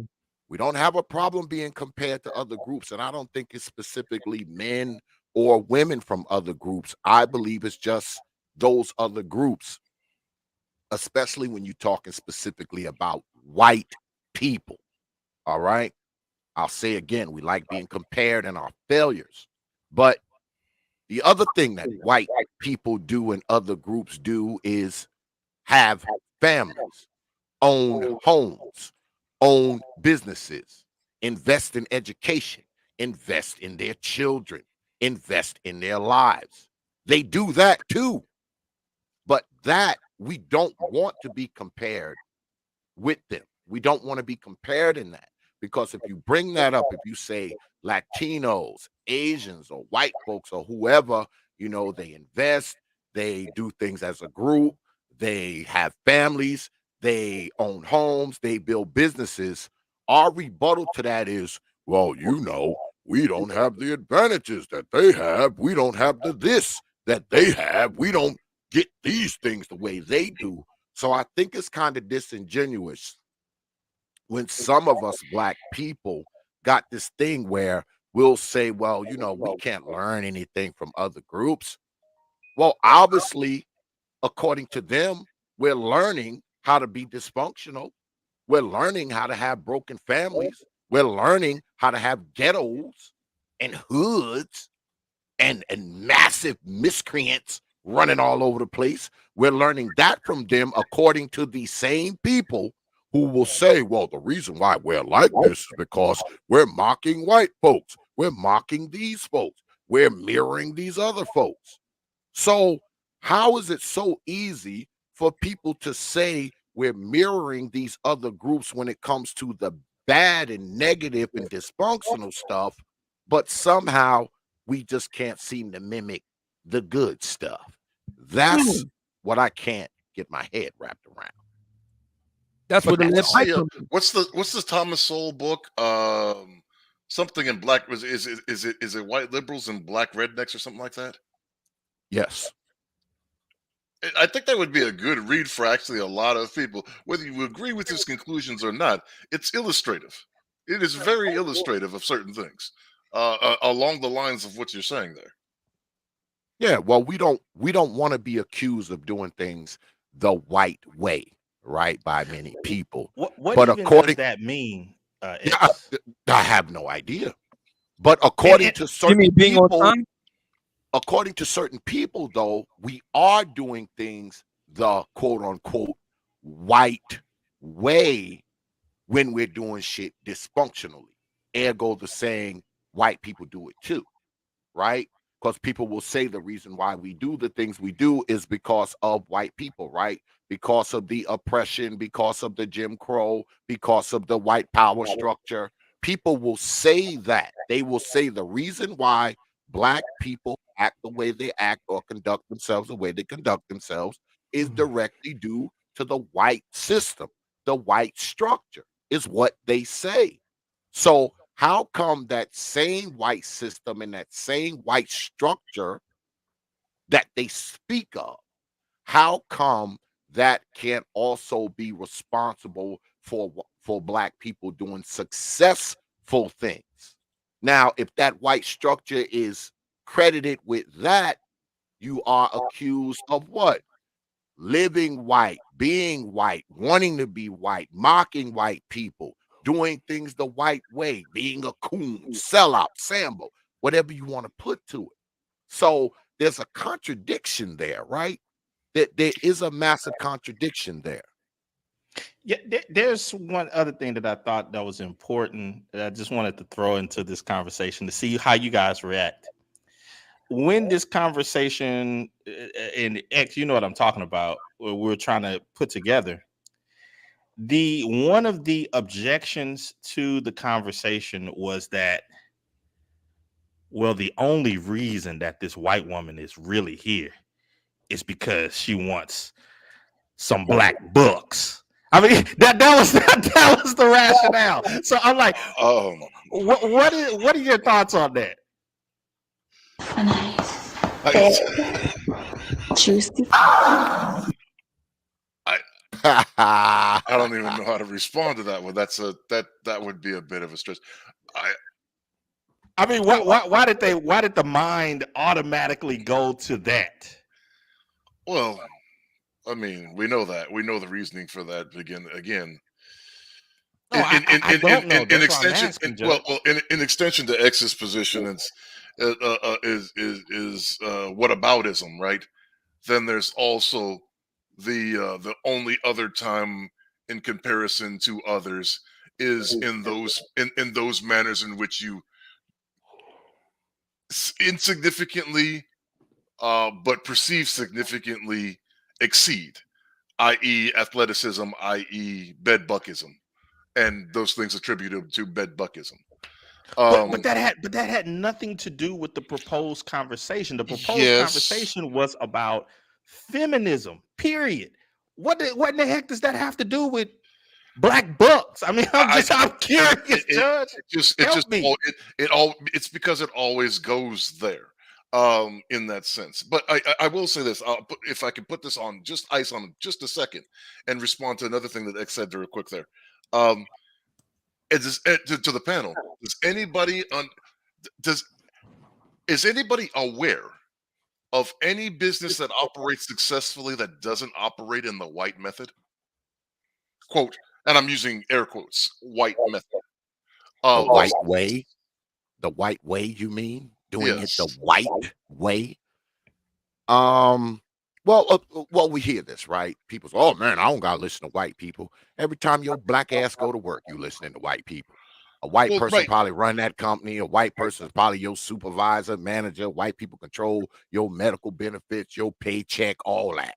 So you do listen to white people 8-9 hours a day if you have a job, more than likely. White people are literally giving you orders. Literally. Well, I guess I'm using this as a small wedge in the door to say, I'm sorry. Black culture is white culture. It's not indigenous of itself.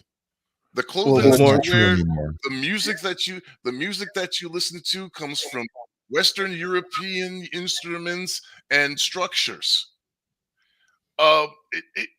It's just in your application of it as counterculture. There's Judge, not there is an answer to the question. Alienation to black culture from white culture, because oftentimes it's just a counterculture or an inclusionary culture. All right, go ahead, Conservative. He was trying to jump in and say something. Yeah, excuse me.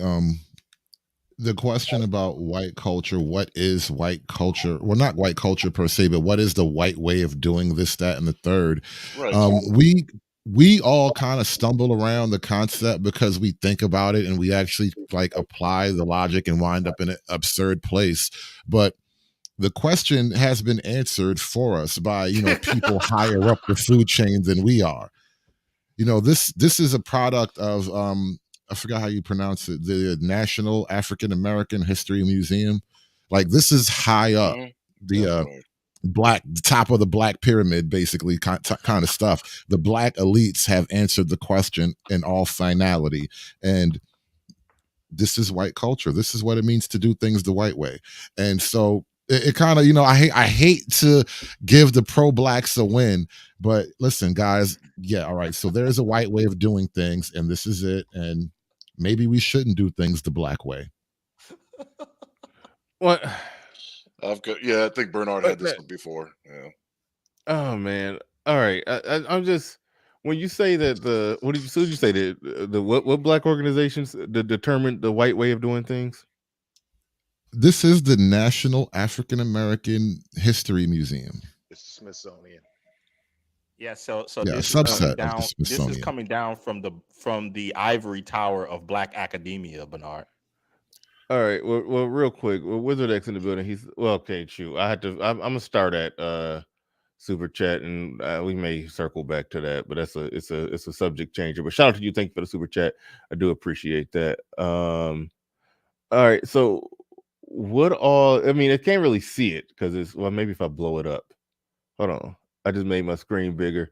Okay, so they're saying that this is white culture, rugged individualism. Individual is primary unit, self-reliance, independence, and autonomy, highly valued plus rewarded. Individuals assumed to be in control of their environment. You get what you deserve. That is a white way of doing. Okay, shit, damn. They say family structure is the white way of doing things. Okay, let's look at it. It says the nuclear family, father, mother, 2.3 children is the ideal social unit. Husband is breadwinner and head of household. Wife is homemaker and subordinate to the husband. Children should have own rooms, be independent.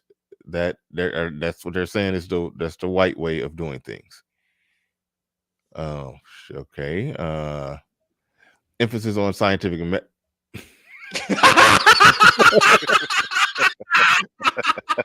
I wasn't ready for that. I was holding it back, bro. I was holding it back for this perfect moment. Now you understand why I said what I said about a proper white man's education. Is it all coming clear to you now? Man, okay. Objective, rational, linear thinking, cause and effect relationships, quantitative emphasis. Scroll down for me, please. I'm sure it's something else in here. I can't see what else is on the screen. Can you scroll? Oh yeah, you got it. All right. History. Based on Northern European immigrants' experience in the United States, heavy focus on British Empire, the primacy of Western Greek, Roman, Judeo-Christian traditions, Protestant work ethic.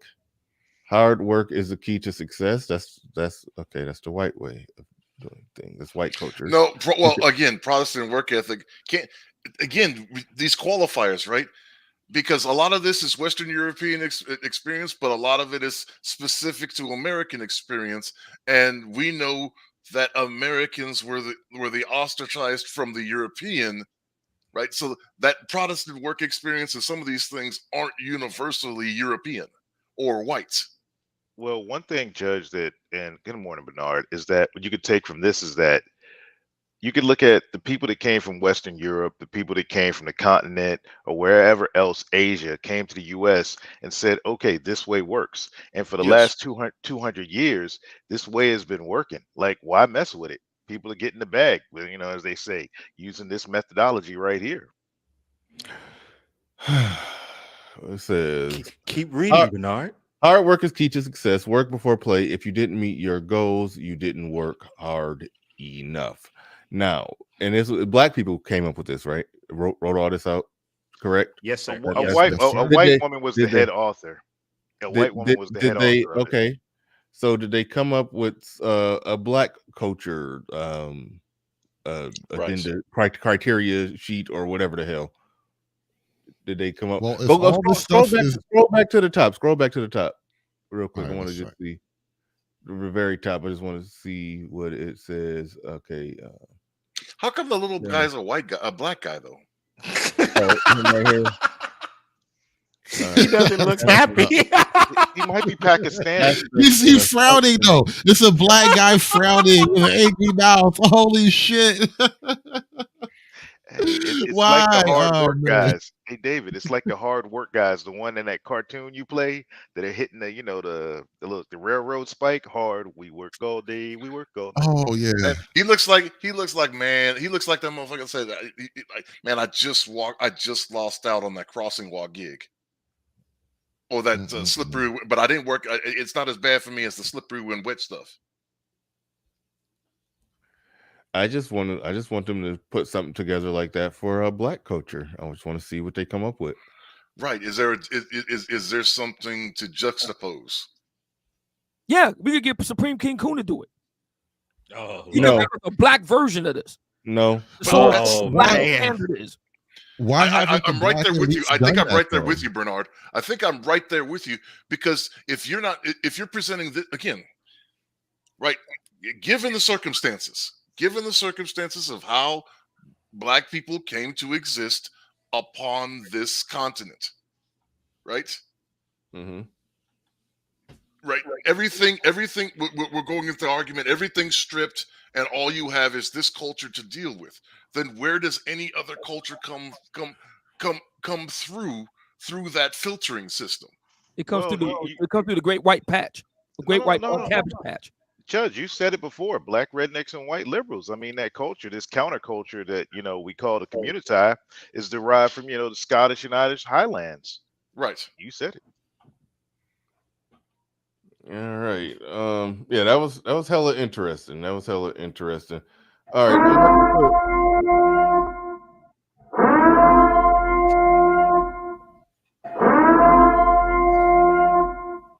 Sorry about that.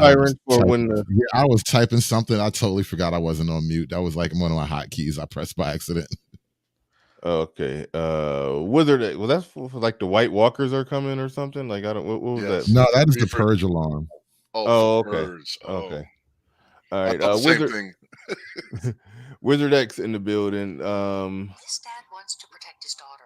Let's you still got some background. I think that's you, Hood Conservative. But anyway, we can go around the table, around the table on this one, and then wrap it up. Thoughts on Biden priority for Black woman on Supreme Court? Will it make attempts to bridge the gap worse for Black men and Black women? I want you to well, hell, you're right there. If you could, you're in the back. Damn it, you was in the back chat. You could have came up and explained what you mean by gap between Black men and Black women, or did you mean divide between Black? I don't know what you mean by gap. I heard somebody talking about it from the perspective of a gap, and they were talking about it like, you know, they were basically just talking about it like Black women are just doing exceedingly well in this country, and Black men are doing exceedingly awful. And I rarely hear that claim properly substantiated, even though that's the view that's out there. So I wanted to know if that's what you meant by the gap between Black men and Black women. So let's deal with that really quick, because we got Wizard X on the panel who asked the question. So go ahead and say what it is that you mean by gap. I just meant the divide. I was just thinking, I was thinking about like what happened with the last election, where like Maxine Waters kind of shamed Black men for voting Republican and whatnot. So I was just thinking about the divide. Okay, fair enough. All right, let's go around the table. Who I guess Shell, we'll start. Well, you asked the question, Wizard S. We'll just start from the bottom and work our way to the Hood Conservative at the end. So we'll go with Trader MBD. What's your thoughts on Biden priority for a Black woman on Supreme Court? Will it make attempts to bridge the gap worse for Black men and Black women? Your thoughts? Well, I mean, as far as the gap goes, that gap, it's an internal gap, this struggle or fight between like Black liberals, Black progressives, who see this whole fight playing out on Kevin Samuels that's now been made mainstream. And for some reason, they think that coming to, two basically culturally different people coming together now, can work. But what Biden is doing, I truly believe that it's only just something to get Black people to the ballot box, Yeah. Black folks to the ballot box to vote for him. And like, okay, Black women are going to do it, so they know that they've got this idea that Black men by and large are going to do whatever the Black woman says. So if she votes for us, guess what, the Black man's coming right behind. Yeah, so that's what I look at it as, just a market employee to get make sure he further solidifies the Black people, the loyalty of Black people, and they're still in a place where they think that they solidify that loyalty by nominating and promoting a Black woman. I think it definitely would show a strong message that Black men have some say in this process. You need to do basically, if we don't jump on board with the Democrats at a high level, they will say that they'll be like, oh, we can't just do that anymore. Can't just pander to Black women, and then Black men will follow. That's a hope. Hopefully we very subtly sent that message in the previous election. Hopefully we can do a better job at sending that message. But anyway, Judge Zilla, go ahead. You got it. What's your thoughts on the Biden putting a priority for a Black woman on the Supreme Court? What are the odds that she's going to be conservative and or traditional? That's not where I thought you was going. I said hold on, let me tell you why I said bingo. I said bingo because I thought you were saying what are the odds that she's going to be actually Black versus just some random variation of people of color who will conveniently put her fist in the air and say she Black when she's nominated. I was going to allude to that as well. Okay. So for the where the divide exists, right? Where there is a divide, right? And let's be clear, that divide is very small, because you have the feminists, you have the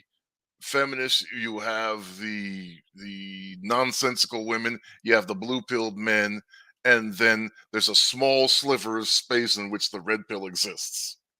and is present and exists to even be considered. Because even though the blue pillars might know this, it's still happy wife, happy life. It's still let me go out there and sacrifice myself. It's still all that, right? It maybe not getting married necessarily, but still that willingness is there to put themselves out there and roll with it. And again, as you said, the numbers show that. The numbers show that unequivocally.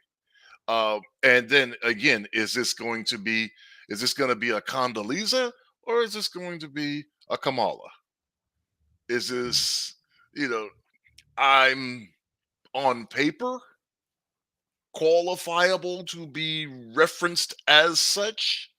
My dad was half Filipino, half black, and my mother was Scottish and Irish, but technically I qualify under, who knows what this is going to be? Is it going to is it going to exacerbate any divide? No, because again, there's the odds that this woman is going to facilitate anything that black men that are under that are rights or benefits for black men or men in men period in general. No way. This is just a means to put one of their people over to hopefully balance out power on the Supreme Court, and it's going to be qualifiable simply because sex organs and pigmentation. All right. SKC in the building. You got it. Yeah, I don't know. I thought it was an interesting concept. To be honest, I talked to my sisters about this when it happened, and I have to hold the position of my sisters. They stated they do not understand why most black women didn't come out and see this as an insult. And the reason they stated was because he didn't say that he was going to get the most qualified person, some of which may be, this or that, or a diverse pick or whatnot. But he just specifically stated, I just want this on the bench. And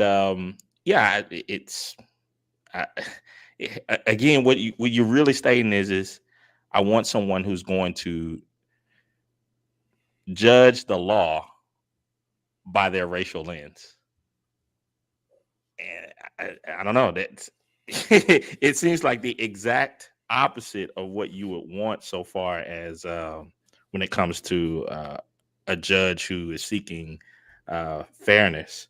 I have a small caveat that I wanted to, when I pass it along over to X and Xavier, but I mean to X and Obsidian. But I wanted to see if Obsidian had any thoughts on the family makeup of 5 of the 7 judges that are being considered. I don't know if you knew, Obsidian, but 5 of those 7 black female judges, they're not married to black men. Oh snap! They're married to white men, to other men. So I just, because I know you had a lot to state about the whole dynamic between what's his name, Barack and Michelle Obama. Well, I wonder what you have to say about that, and if that has any concept. Will America see a quote unquote for the pro-black standpoint? Will you see a black family on the court? Because there isn't one now. No. As a matter of fact, I'm glad you asked that, because in my first book, by the way, Bernard, I want to do an exclusive announcement. Okay. An exclusive announcement. I have officially finished my second book, the Book of Obsidian, the ladies edition. Finished it last night. No, it was Friday night. Finished it Friday night, and it's in the hands of my copy editor as we speak. I'll be sending it off to the publisher in the coming week. If not tomorrow, then sometime in the week. And it will be dropping God willing, and the creek don't rise in mid-April. So, very, very, very, very happy to announce that. Now, this goes to your question, Supreme King Coon, because in my first book, in the second chapter, the pro-black game, I outlined the fact that there is a two-tier system going on here. You have a two-tier system. You don't have the same type of system going on here. You have one set of rules for black women, one set of rules for black men. And the first rule of being pro-black, it only applies if you're a black male. So if, in other words, Clarence Thomas, which is the first, well, not the second black justice. As a matter of fact, before him, Thurgood Marshall, both of them had non-black wives. And it was a big deal. There was lots of discussion about it. But I predict that there will be very little discussion about whoever winds up on the court's non-black husband, because according to the dictates of the community, being pro-black only applies if you're a black man. Bingo. See, you can still be pro-black and back that thing up on a white so-and-so. But you can't be pro-black and bed Becky. You can be pro-black and back that thing up on a white post if you're female. You cannot be pro-black if you're male and be sleeping with Becky. That's the way it works. The pro-blacks are very well schooled and understood about that. This is the reason why the pro-blacks have nothing to say about Alfie Woodard. They have nothing to say about Tina Turner. They have nothing to say about Eartha Kitt. They have nothing to say about Diane Carroll. They have nothing to say about Diana Ross, so forth and so on. They have nothing to say about it. They have everything to say about Robert F. Smith, nothing to say about Kamala Harris. Well, Obsidian, and I'll just interject this one thing before you move on. I thought I had a conversation.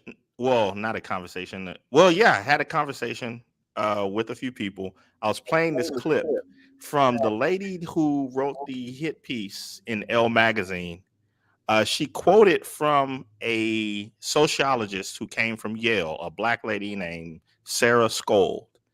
And Sarah Scold had this interview, and in it, because she's married to a white man, yeah, she got a PhD from the University of Pennsylvania and wrote a big had a big write-up on her here in the Philadelphia Inquirer. I'm very familiar with her work. As a matter of fact, she's going to be quoted in my upcoming book, The Book of Obsidian, the ladies edition. Please continue. Yeah. And Sarah Scold stated, these words came out of her mouth, because she's, all on this whole black tip of everything. She stated when she was dating her husband, she said, I had to think within myself, how is this white man going to strengthen my blackness? Exactly. See, in the minds of black women, white men strengthen their blackness. Exactly. But in the minds of black women and many black men, a black man being with a non-black woman weakens his blackness. The literal words came out of her mouth, Bernard. Yes. This white man, I had to show how this white man was going to strengthen my blackness. Yes. So there's a two-tiered system for being a pro-black. Being pro-black only really applies to black men. There's no litmus standard for black women in terms of what kind of mates they get. Nobody's saying, well, do you have an appropriately darker skinned black mate? Like, nobody asked that. But see, if you're a black man, not only can you not get a non-black woman, you can't get a light-skinned black woman. That will disqualify you. You must get you got to get a Jill Scott with a Grace Jones paint job from Earl Scheib. And then she also got to have about 2 or 3 kids on the struggle tip. That's the only way you're legitimately pro-black. Well, as far as the pro-blacks go, this is the same slave class from, that whole slave stuff. And it's the same thing. They need confirmation and approval of what they do from the white man, the same white liberals. It's never changed. It's just, reset.300.0. All right. Brother Xavier, what's your thoughts on the question on the table? And yes, I those who are saying I look sleepy, yes, I am. I am. I think it's Yes. great. I think it's a great symbolic representation to kind of calm the worries of black folk, but that's all it is, man. It's symbolic, man. It's not substantive at all. You know, to put a black woman on the Supreme Court is basically just something to hold in front of black people and say, look, this is what I did, y'all. You know, I mean, that's all it's going to be, because number one, it won't change the makeup of the court at all. It won't move the needle at all as far as black people are concerned. I think this is just something to kind of quell the concerns of black people and make Biden seem a little less racist. I mean, that's what I see it as. I don't Black see women it to as, vote for it. yeah. I mean, it doesn't seem to me like this is some great moment in time. Yes, it will be the first black woman on the court. Yes, it will be a historic thing for about 30 days. Yeah. For about 30 days. After about 30 days, we'll forget all about it. And the only time we'll see anything else concerning this black woman Supreme Court justice is when a major decision comes, whether or not she dissents from it, or votes for it, or writes an opinion on it that's newsworthy. That's all this is going to be, man. It's not going to change anything, and it's not gonna change the way opinions are written. It's not gonna change the way any dockets that come before the Supreme Court get ruled on. It's not. It's not going to change anything. All it's gonna do is put another black face on the court, and that's pretty much it. She'll get sworn in, and it'll be all this hoopla, the first black this, first black that, and all that shit'll die down in about 25 days, and we'll go right on back to everything else we were doing, bigger news stories, more viral things, more police shootings, and more trending topics. That's what I think. All right. Good stuff. Good stuff. Hood Servative, and before I pass it to you, because you about to take us out of here, man. Thank you for once again great gracing the mic on this on another Sunday. I definitely appreciate it. Definitely brought the heat. made some people uncomfortable, no doubt, but I definitely love having you. But to the topic, the final, I done lost the question now, but I'm sure you remember it. What's your thoughts on the prioritizing of a black woman on the Supreme Court by your president, Joe Biden? It actually it kind of fits into the whole theme in the presentation that I laid out today about the wokeness that's taken over everything. And it kind of, all right, here's my angle with this whole the blackness of everything. It wouldn't be such a easy thing to like pick apart and mock if they weren't kind of hollowing out all the practical